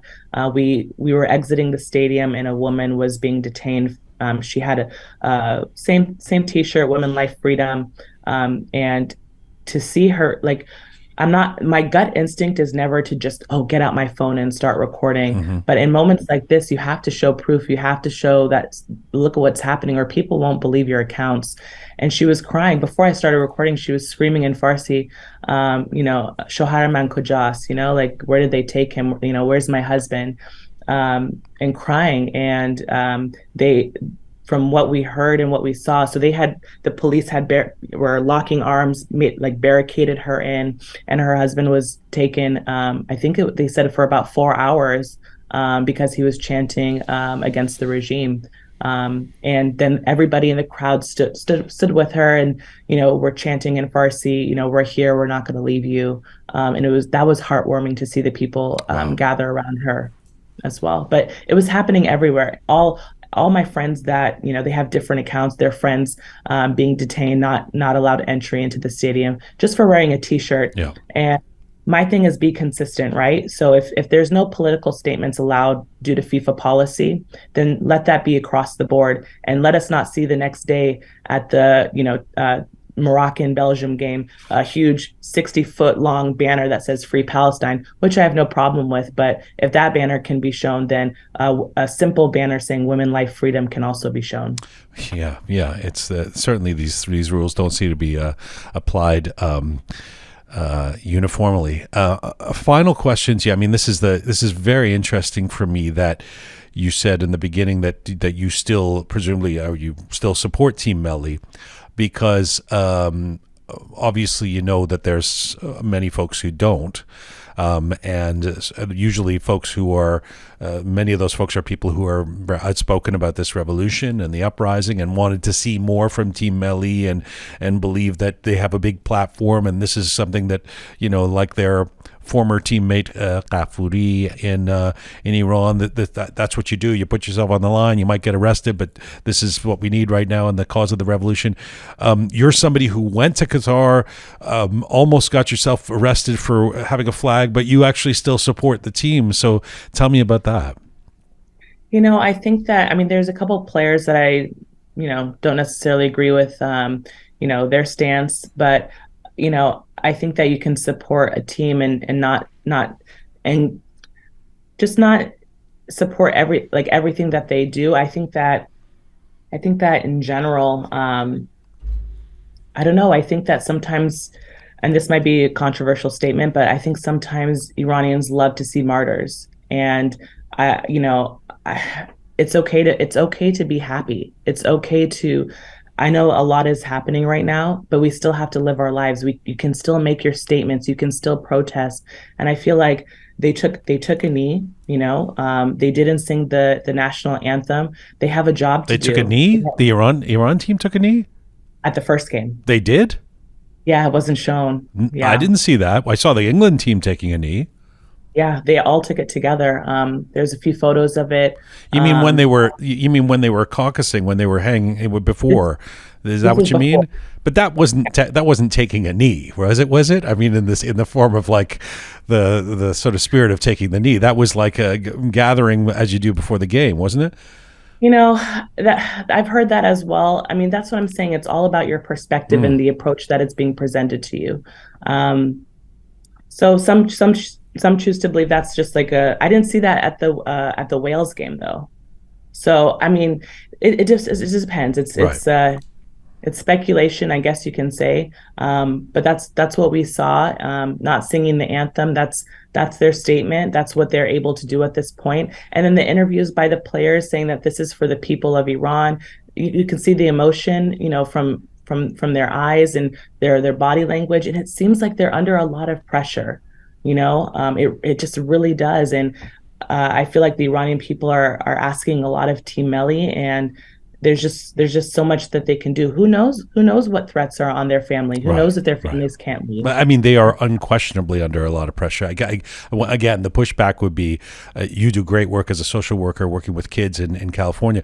There's kids dying in Iran and being shot in the streets. So when you compare that to the pressure being put on a soccer player, that kind of pressure pales in comparison, right? That would be the argument. So should we have them stop playing? I mean, what's the solution? That's the question. But I mean, they sports can unite people. This is coming. I played basketball in college at Sacramento State, and I've seen all the. I just think that there needs to be more unity within the Iranian people. We need to come together.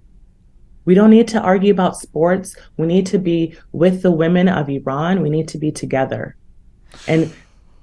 We certainly don't need the World Cup to be a distraction. I 100% agree with that. So with that said, let me ask you one more question about the World Cup.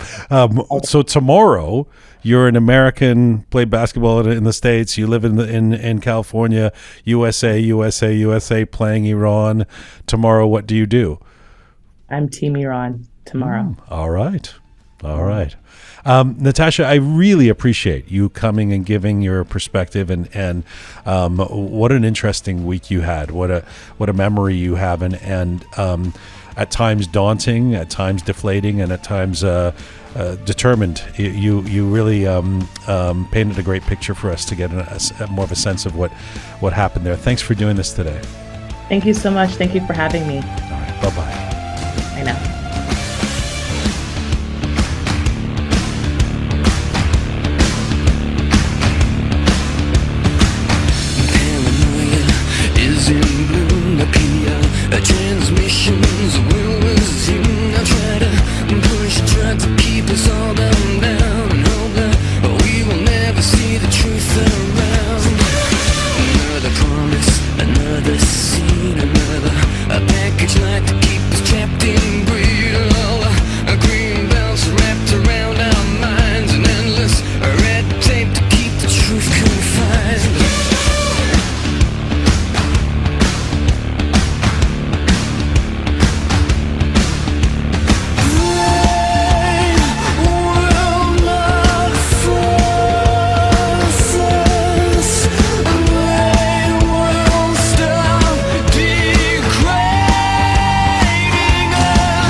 This is Roqe, episode 219, The Uprising, The Talent of Iranians Will Prevail.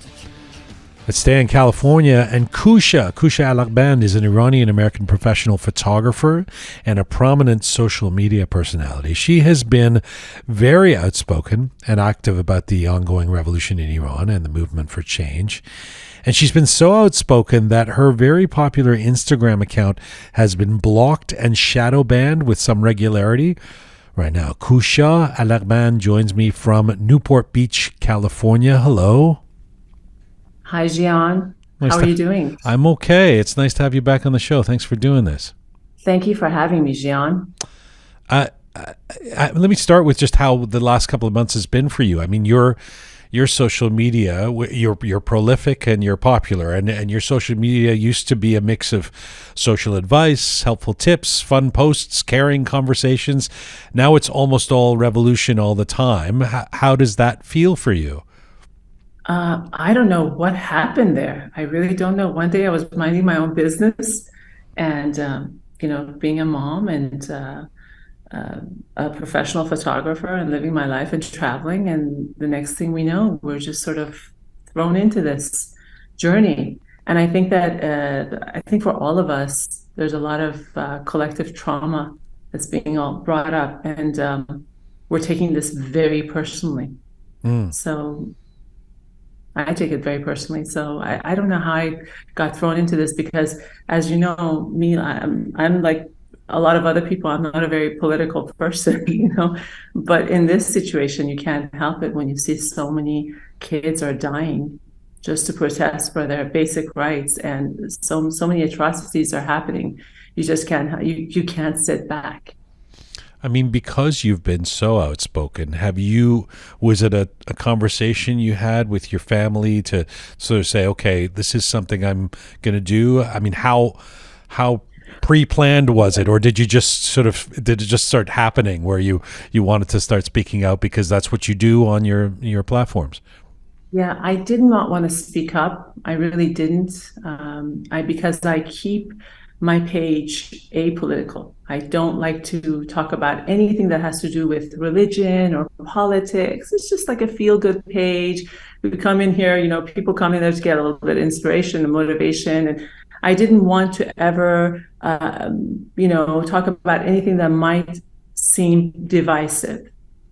But when this happened, and given that I had been spending a lot of time in Iran, and I had just gotten back 2 weeks prior to Mahsa Amini's death, it was very personal for me. And I had to make a conscious, I had to sit down and think, okay, if I'm going to be vocal about this, there is a chance that I may never be able to go back to Iran.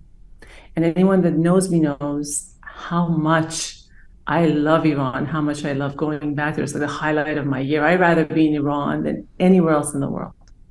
And so I cried a good cry. I sat and I, really had to work it out for myself and then made that decision for myself. I didn't even discuss it with anyone. I didn't discuss it with my family because I wasn't sure if they were going to try to talk me out of it. When you say that, you've said a couple of times now that the killing of Mahsa Amini was personal for you. Tell me why. I'm a mom, I just imagine my daughter being in the same situation. I also got stopped by the morality police the last day I was in Iran. And that was really traumatic for me. It was traumatic. And I had done nothing wrong. I had the full hijab on. Ironically, that was the only day where I had the full hijab on in the couple months that I was there. And I was stopped, and the whole experience was terrifying, and I felt violated. And so I felt the need that, and I thought about this girl that was visiting Tehran. She probably didn't know the language very well. She was a guest, and what happened to her was just beyond imaginable. How has your relationship with your sizable audience been affected by you being more outspoken? I'm sure that there's a lot of those folks that are really energized and informed by what you're doing. But there's probably people who were following you before that didn't follow you for politics. What do you say to them? Ever since I started being vocal about what was going on in Iran, I think it has endeared me more to my audience. The messages that I get unanimously are like, Kusha, we liked you. You were great. We enjoyed what you were wearing, but we love you now. We love you. And that's overwhelmingly what I'm getting. I'm not getting any hate mail. I'm not getting any.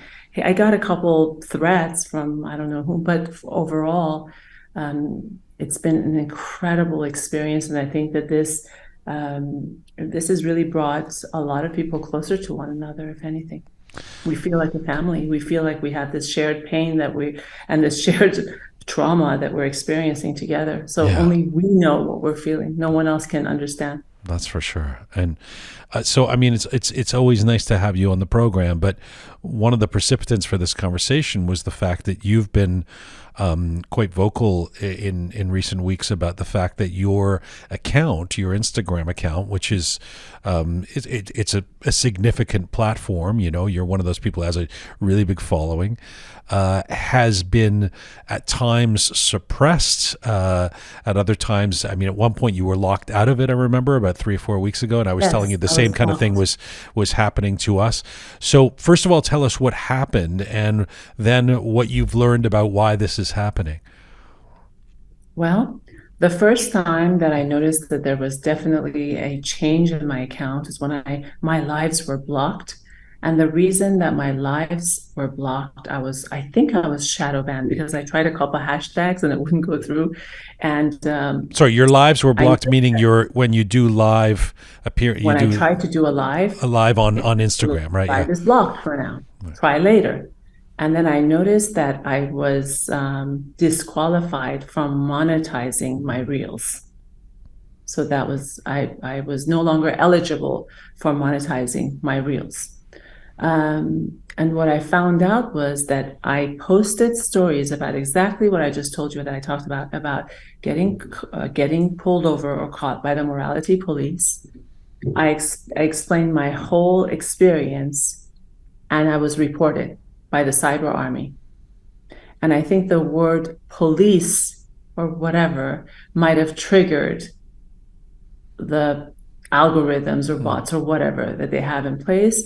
And so they immediately blocked me. They blocked my lives. And they made me ineligible for monetizing my reels. So that went on for about a week and a half. And I had a couple friends in Meta that looked into it. No one could give me an answer. Finally, the lives I was available to go on live again. But then after a couple weeks, as I was posting stories, all of a sudden I was locked out of my Instagram account. And so my IG was shut for a week and a half. I kept sending numerous emails, which I found out later. By the way, this stuff has not really happened before with any regularity to you, right? Never. So it's certainly conspicuous that you start talking about Iran, and you start for the first time really actively being anti this regime in Iran on your platforms, and all of a sudden these things are happening. It's a little too conspicuous for comfort, right? I don't think this is a coincidence, because I've been active on Instagram for many years, and this had never happened to me in the past, ever. Never had an issue. A friend of mine, an American friend of mine, she's actually sort of a celebrity. I forward this poor girl one of the Iran posts. She posts it and she gets shadow banned. And I know this because every time I try to mention it, it says this account has been shadow banned. So she sends me a note yesterday. She says, Kusha, I look at your posts and I'm outraged. The censorship, the killings, the atrocities going on. But we've got plenty of censorship here. I posted one of your posts. I got shadow banned, but I don't care. Send me whatever you got. I'll post it no matter what. So this is no coincidence. This is definitely happening to a lot of the Iran content out there. Content related to Iran. And by the way, I didn't even know if I had been hacked or if Instagram had suspended my account. I got no notification. I just couldn't access my account. So everyone else could see my account, but I couldn't. I had no access to it. And so I was told that I was reported by one too many, an army of people, and that they had no idea. I mean, Meta was not giving me any information. I had to go through people that worked for Meta, and they tried to get information, but for a week and a half, they kept saying, we keep opening these internal tickets for you.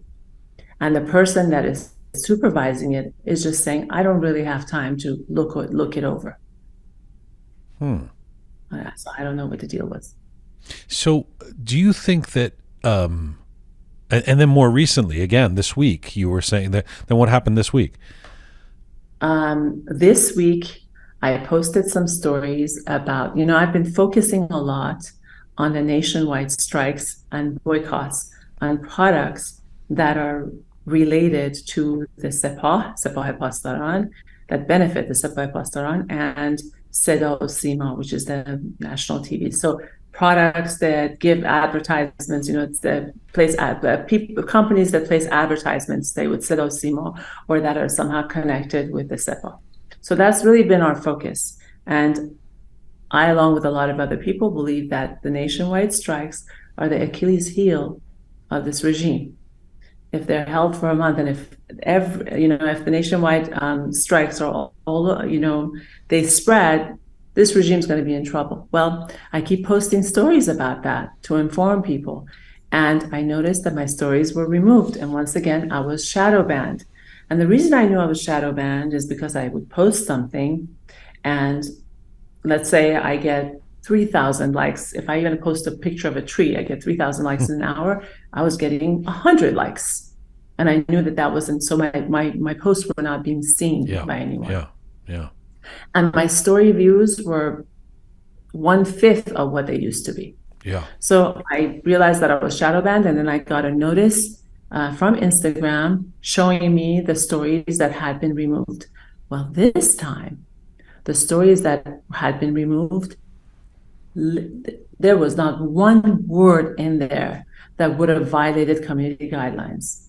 It was just about the nationwide strikes and boycotts. Now, if I told people, don't go to the mall this week, don't shop, that's an option. Is that violating community guidelines? You're saying to people in Iran that you think that they should avoid going on. Yeah, I said please avoid malls this week. Don't go shopping. Don't buy anything that's not necessary. So if that's considered, I don't know if that's considered violating community guidelines, but that's exactly what was in the content of what was removed. So do you think that this is some automatic, as you said earlier, bots or some algorithm that responds to certain catchwords or something? Or do you think that there are we've had many conversations about there being thousands of IRGC agents, all over the world, including in North America, and so you're pretty high profile in terms of being one of those people who, post things that get a lot of traction. That somehow you are actually being targeted, or do you think it's a more automatic thing that just triggers somehow? I know I'm being targeted because I know that I'm on a lot of these Telegram pages with these cyber armies where they, attack one person, they notify, this person made a post, go and, report them. So I know I'm on several of those accounts, I've been told. So I know I'm a target that way. I did think that this was just some sort of an automatic trigger, like there's a word that Instagram's triggered by. But I also know that they review, like when you submit a review, a person reviews your stories. So if they're reviewing my stories, they should know that these are not violating community guidelines. I don't know, but I was just told that, and then I read an article about this, that I guess it was a BBC article back in May. Yeah.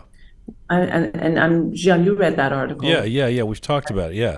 I mean, that's where the shadow banning have been bribed by people in Islamic Republic to take down accounts or mess with accounts or hack accounts. So this is a known fact. This is fact checked, and it wasn't. I'm assuming that that's legit if it was in BBC. And you haven't been able to talk to anybody at Instagram, at Meta, to say this is what's happening, Kusha, this is why this is occurring? I talked to a couple people in Meta, and they couldn't give me any answers. They really didn't know. They were just at a loss. They're like, we don't know what's going on. And then I found out that Meta actually, I guess they hired a third party, the company TELUS, that does all their filtering for them. So, and I haven't really read about, I just found this out yesterday. So I didn't find that much information as to how they go about filtering these stories. So I have no idea, but there's got to be something there. Well, it's also, I mean, it's interesting to me that, you know, you can post something that says the hell with this regime, but then if you're posting about strikes, that gets shadow banned. Like these are very particular kind of posts that are, I mean, the stuff about you getting blocked before because there was a bunch of people reporting, that seems like paint by numbers to me. Okay, they put a cyber army on you and you get reported, and then Instagram has to take a few days to go, no, she's actually legit, it's okay. I mean, that doesn't seem like rocket science, but this stuff that we've experienced too, where certain posts get suppressed, is really quite macabre. You know, it feels it's quite Orwellian. I think that certain posts just get reported more than others. And I was on a live yesterday, and a gentleman came up. He claimed that he worked for Meta, and he did have a theory that, for example, one of my stories, the content was about specific companies that should be boycotted. And he thought that, well, you know, one way to look at it was these companies could be paying advertisement money to Facebook or Meta or something like that. Right. So, but then I don't know, because aren't there sanctions? So how can that be? So I don't know. How freaked out are you about this stuff?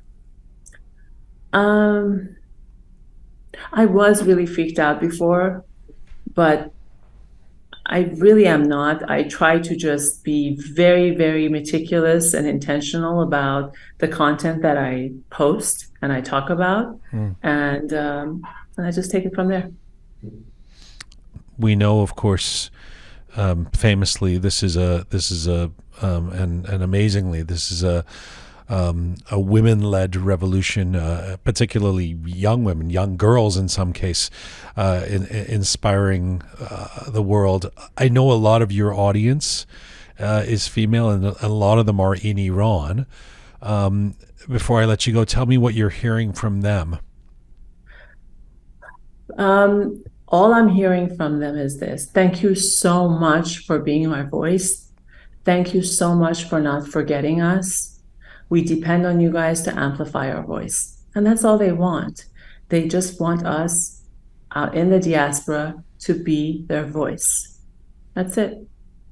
Yeah, it's interesting, you know, because once in a while I'll get, not once in a while, I mean quite regularly, we'll get sort of people saying, and I can't tell if it's an excuse for their own inaction or if they just genuinely don't know, but they say, well, what good is this? What are these, you know, you guys talking, you're sitting in Toronto or Newport Beach or you're going on these demonstrations in Western cities, who cares? The regime isn't going to listen to this.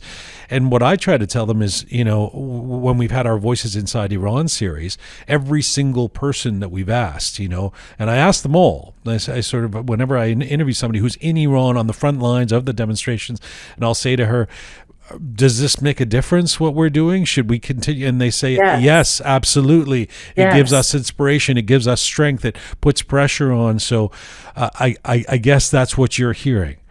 It makes all the difference. In the 2-3 months that I've been doing this, I've realized every little thing that we do in the diaspora makes all the difference. We are giving the freedom fighters in Iran a lot of hope, a lot of inspiration. We are amplifying their voice here. We are conducting pressure campaigns, putting pressure on politicians and media outlets. to amplify the voice of the freedom fighters in Iran. And this is no small task. And we've all united together, and we're doing a great job. And I think that one of this narrative that, oh, you guys are outside, and you guys are the Iranians in the diaspora, and what do you know? This is a Islamic Republic play, putting people against each other. We're all Iranians. We all want the best for Iran. And every single person is putting their foot forward, trying to do whatever they can for a free Iran. So I don't buy this narrative of Iranians in the diaspora. Yes, we, at this point, our task is to be their voice because they're doing the real fighting. And we're fighting enemies outside. We're fighting a lot of different people outside. So we're all working together. It's not us versus them. It's all of us together. Thank you for this. I appreciate your persistence. You're so prolific in terms of the energy that you have. You've got a lot of content coming out, and I think a lot of people really appreciate it. And I really appreciate you making the time to talk about this today. Thanks for doing this, Kusha. Thanks, Jian. You caught me on a day when I'm like at my lowest energy. I've been up since 2:00 posting stories. I feel like I need to keep up and spread as much information as possible and inform everyone in Iran and outside of Iran, because what we're doing in Iran is, sharing a lot of information that they might not be able to share with one another. Or they're not getting on state television. That's for sure. They can get it on state television, and they can't share because they're gonna get arrested.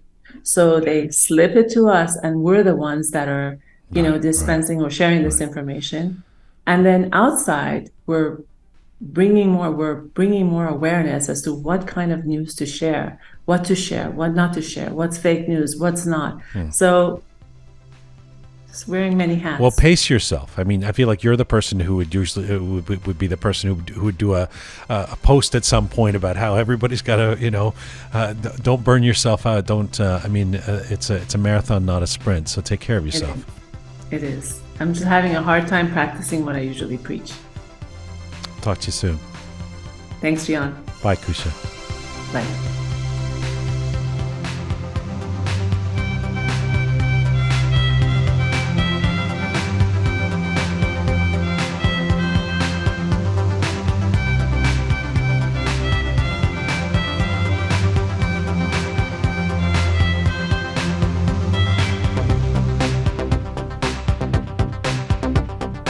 Thought that never changes remains a stupid lie. It's never been quite the same. No hearing or breathing, no movement, no color, just silence. The rise and fall of shame, search that shall remain. We asked you what you'd see. This is Roqe, episode 219, The Uprising. We're back here in the Roqe studio for my next guest, Dr. Fereydoon Rahmani. He's an associate professor at York University here in Toronto, Canada. His research focuses on critical human rights in the Middle East, social exclusion, justice, war, violence, ethnicity, social policy, and quality of life. His most recent book, published in 2020, is entitled Rooftop Societies, The Middle East Paradox. He is an expert in Kurdish affairs, and right now, Dr. Fereydoon Rahmani joins me in the Roqe studio. Hello, sir. Hello, good to be here. Good to have you back. I mean, we normally wouldn't be, with all due respect, we wouldn't have you back so soon. We had you here just this past month, but events are dictating the necessity and the urgency of these conversations, particularly the situation in Kurdistan. And so we wanted to bring you back as quickly as we could to get your sense of things and perhaps some insight from you if you know folks on the ground there.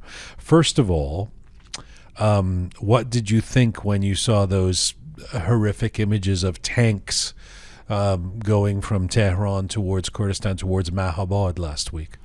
It is sad. We have seen this scenery when I was 16, and it was a revolution. I was 15 and 16 years old, a young boy, in 1979, 1980s, when the jihad against the Kurdish population initiated. And I saw the same rolling of the tanks on the streets in Kurdistan from Sanandaj, Mahabad, and other cities. And still is the same scenario. And this time we're more equipped and sophisticated machineries, drones and rockets and things all around the region, and it's horrible. It's horrible that such thing in a 21st century, in a time of where intelligence, artificial intelligence is prevailing of entire aspects of life of the people. And the international community is calling for human rights, women's rights, and everyone's rights. And that's happening in Iran. It's sad. It's really saddened. As I described it last week, it's warfare. It's a war. People have been saying, well, this is different. Russia, Ukraine is different. It's not that different. It's just that the war is happening inside the borders. In this case, the state is sending tanks into, kill Iranian people. One of the things that complicates it, Fereydoon, is that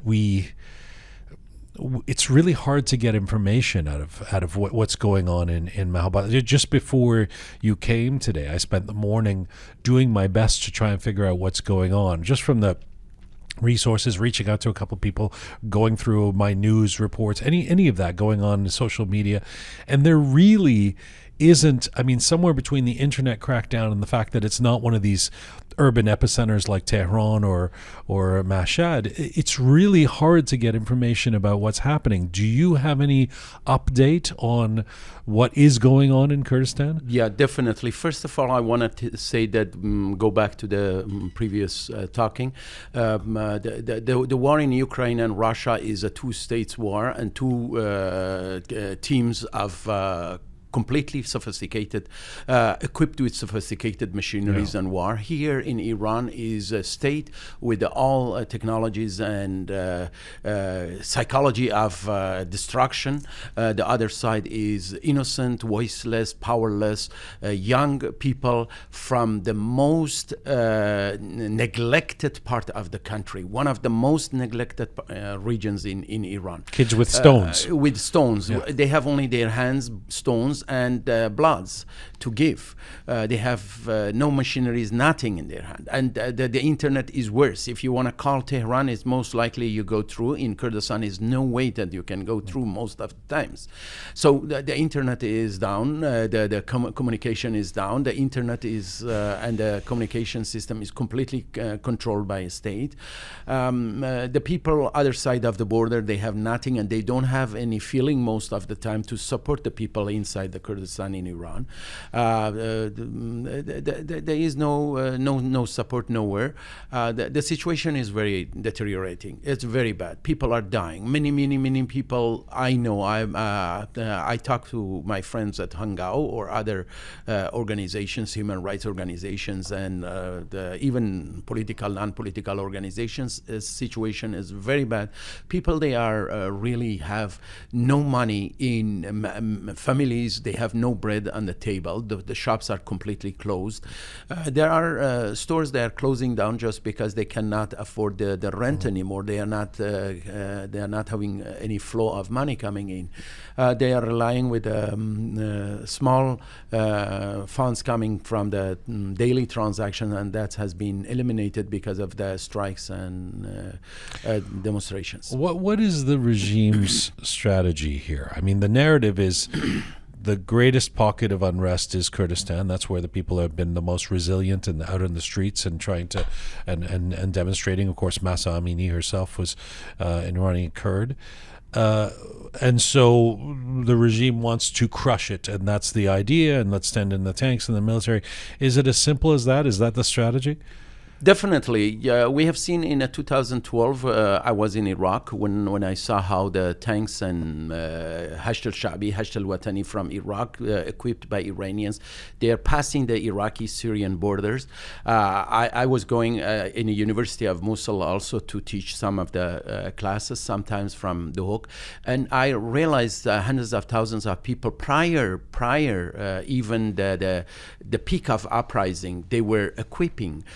They were preparing the state, the Bashar Assad, and this has happening since day one. They kept Bashar Assad in power with the cost of Iranian budget and cost of the living condition of the Iranians. But I promise you, this is their own sitting place. They are not giving it away that easy. We will have a hard time, and definitely that's their plan. But the problem is they want to do it in a lesser expensive in terms of international relation and all those connections they have. They have local friends now. The Europeans, they are gone almost. The only who have local friends? The Iranians. The still regime? they have Qatar. They have Emirates. They have the local. Plus, they have few corrupt international ideological regimes like Cuban regime or China or Russians. The ones that voted no to the resolution. Yeah, exactly. Right? Those are they have been always with the Iranian regime, Venezuela, and all those countries. I think now regime wants to is trying to not to lose those ones as well. The most corrupt international countries, international community organizations or countries, they want to keep those in the bond. They don't want to lose Russia or lose China, because they know there is a border. There is a borderline. If they pass that, then it's gonna be worse. But I don't think they care much about that as well. If that the time comes, definitely it will be worse than Bashar Assad regime. In terms of the resilience of the people of Kurdistan, everybody says, we've been talking about this for 2 months now, about how things are different this time, not just in Kurdistan, but for, all of Iran, different from Alaghband. This time, no crackdown, no threat of executions, etc., is stopping the will of the people to keep demonstrating. But is that what you're hearing from the ground? I mean, is it the case that even when they're bringing in tanks and bombing and murdering people, that there's a resilience to go on, or is this crackdown actually having an effect? I speak of in Kurdistan region based on my information. The people, the young generations, they are 40% or more or less of the population. They don't want to give up. They have no choice, and the parents, they know if they give up and everything is controlled by a regime again, everybody gonna be dead. They won't have any really normal life as at this point. There's no option. It's no option. It's no option, and it's gonna be a horrible scenery of undercover genocide and crime again. And we need the support from all layers of the community. So what about the support from inside Iran? So this is something I brought up with Amiry-Moghaddam last week. So we hear the chants from places like Tehran and other places saying that we're behind you, Kurdistan. We see this as we're all one unified country, which all feels very good.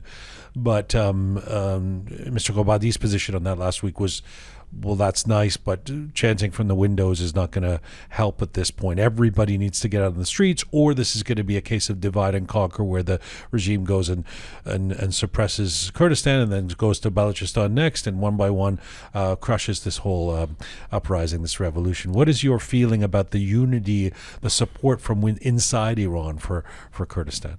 I know that from heart, many people, they are with Kurdistan. They are really understanding the need of the unity, and they understand they have to support.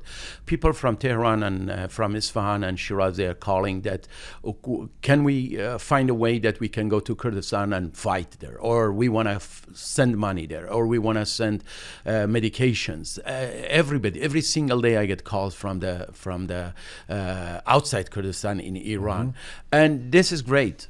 Chanting, even here demonstrations are focusing on Tehran, in Kurdistan, from all other parts of Iran. This is not enough. We need the people, the Iranians, especially. I believe this revolution will be successful only with the power of the center. Tehran, Isfahan, Shiraz, Tabriz. Those over 1 million population cities.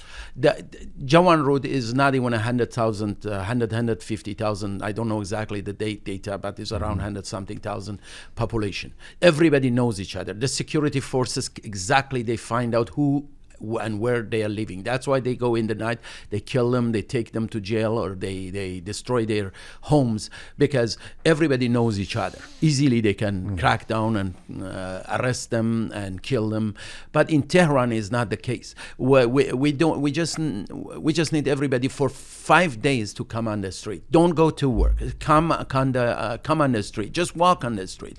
Just close your shop and go some other cities. Tehran. People from Tehran, they should go to Shiraz and just close down the whole stores. Just go for a vacation in Isfahan and Shiraz. Just walk on the street. This is the way we can crack down on the people, and crack down take down the regime. The other thing is that support from outside as well. We need more support from community. We have to not only the support, we need to unify ourselves. The opposition is behind. Tell me about that. I know this is something you've been frustrated about.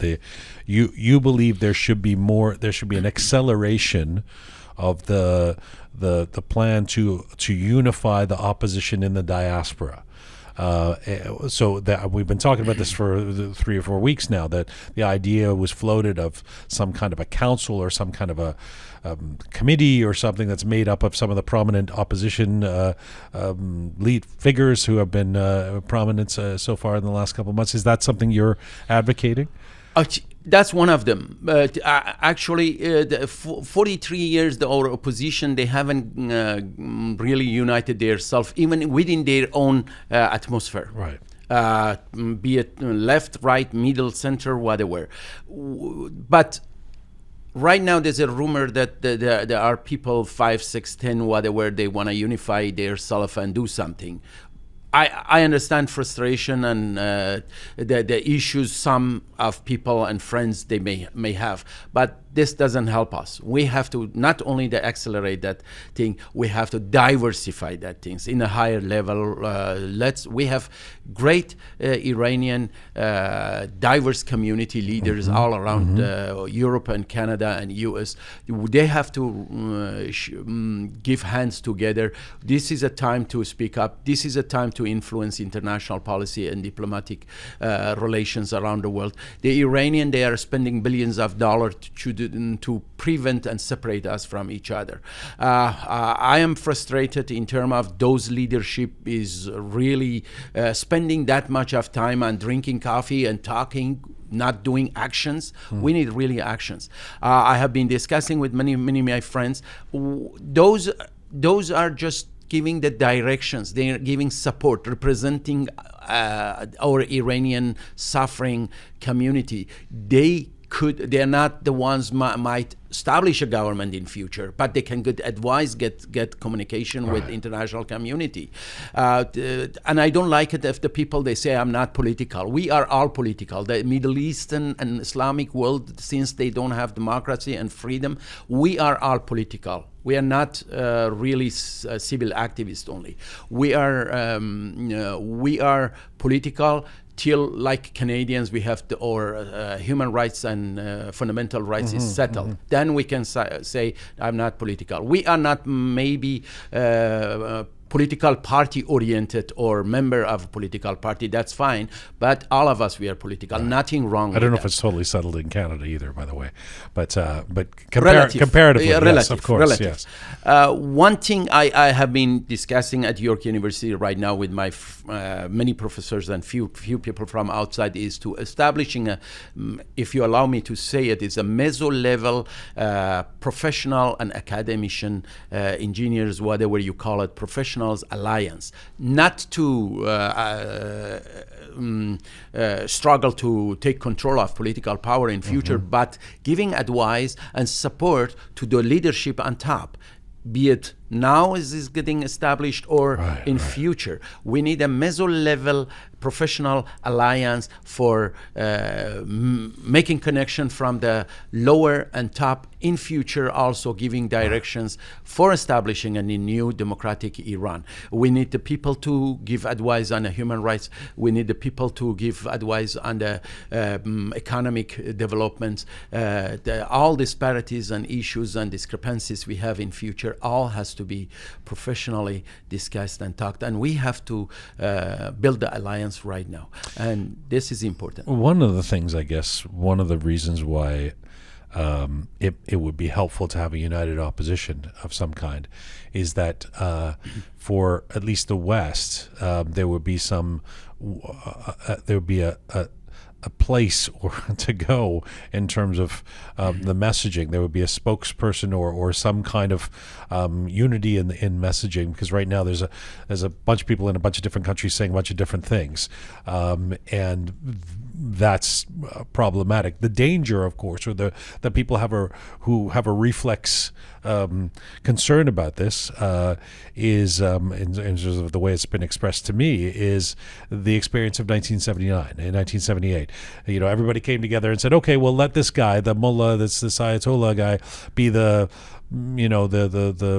symbolic leader for now, and then we'll, after the revolution, we'll work it all out. And we know that didn't work. The mullahs consolidated power, etc. So there's a fear of what happens next if everybody unifies. How do you respond to that? That's why I tell you, we have many layers of coalition and alliances. The women's alliances should be involved. The young generation Z, has to unify itself and establish a kind of organizations. The authors and pen group of Iranians, the artists, the media, the teachers, the workers, or the professors at universities. They have to do. We had last week for Kurdistan demonstration, and I am really pissed off. The only Dr. Moridi and I was there. We had more than 250 professors at York University and UofT and Ryerson. Not even 5 professors they were present there. It's no good. We are teaching our generations to make them aware of their real life and prepare them to be active in all aspects of life. We are not daring to come to show the solidarity, not for Kurdistan. Forget about the Kurdistan. Promise you, Kurdistan is the people. They know what to do. They're gonna get rid of this regime, at least with support of Iranians of other parts. But we need to be their voice. We need to be with them. During the 1978 and 79 revolution, because everybody's intentionally they shut their mouth and they made their blind and. They were not hearing what's going on. The Khomeini told at the beginning that we are Islamic. We are going to have an Islamic regime. My father. Khomeini said a lot of things, including I'm not interested in power. But he said we want an Islamic regime. He wanted for Islam, and everybody knew that the Islamic regime is Abu Ala Maududi in Pakistan, is Saudi Arabia, and other countries. We knew all, but we closed our eyes. We didn't listen, and the problem is in the most liberalistic, most democratic, and most leftist, activist, and ideologists. They bundle up just to be against Americans. Now is not the same situation. We should not be afraid. Let's everybody with all layer of thinking come be part of it. We have civic societies in Iran right now. Women's they are active. Young generations they are active.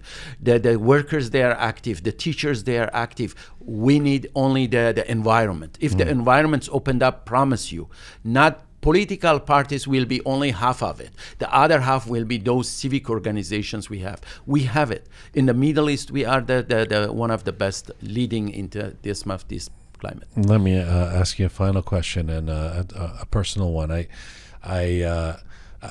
name checking him a lot here, but because we were speaking about this situation in Kurdistan and he was only on last week, Amiry-Moghaddam, at the end of the interview, I said, "Are you hopeful?" And he said, it was actually quite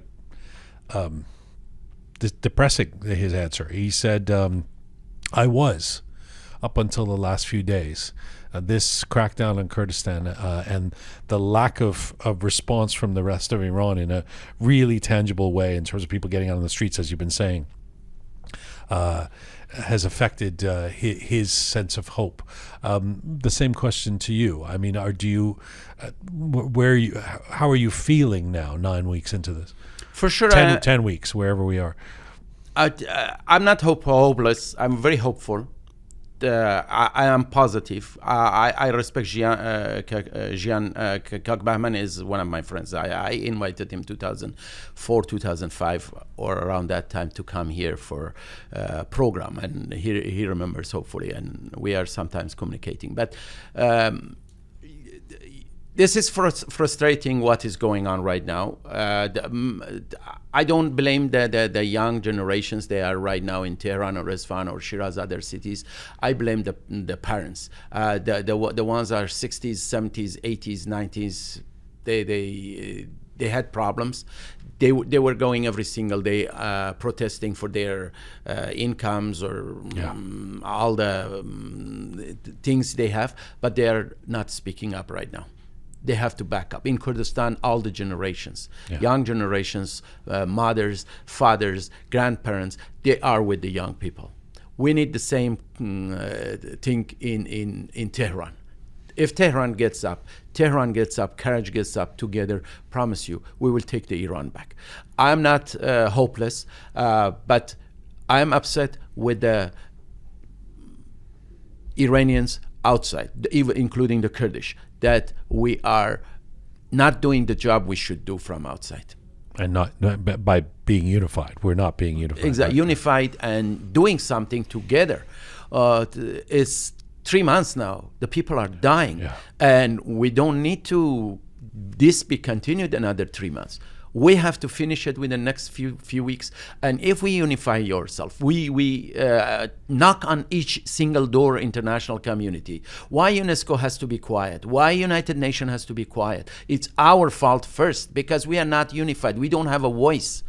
Those Iranians, they are dying on the street. They need their voice be raised by us. It's our responsibility. No matter is your mic or X or Y website or art, we have to unify ourselves and work together. Dr. Fereydoon Rahmani, it's always good to see you, and I always appreciate your insights. Thanks for this. Thank you so much. Appreciate it. Fereydoon Rahmani, Associate Professor at York University and the author of the book Rooftop Societies, The Middle East Paradox. He is, of course, an expert on Kurdish affairs. This is Full Time for Roqe for today. Thank you so much to all of our guests who came on the show. Thanks to Pegah and Shaya for the roundtable. Thanks to the amazing team who put this show together. Sabi Roham, Anahita, Parisa, Pegah, Mertad, and Shaya. Thank you to all of you out there supporting us, sharing our content, subscribing. Please do subscribe if you have not done so already on any or all of our platforms. You can find me on Instagram at Jian Ghomeshi, and as ever, see you Thursday. Mizu Basha.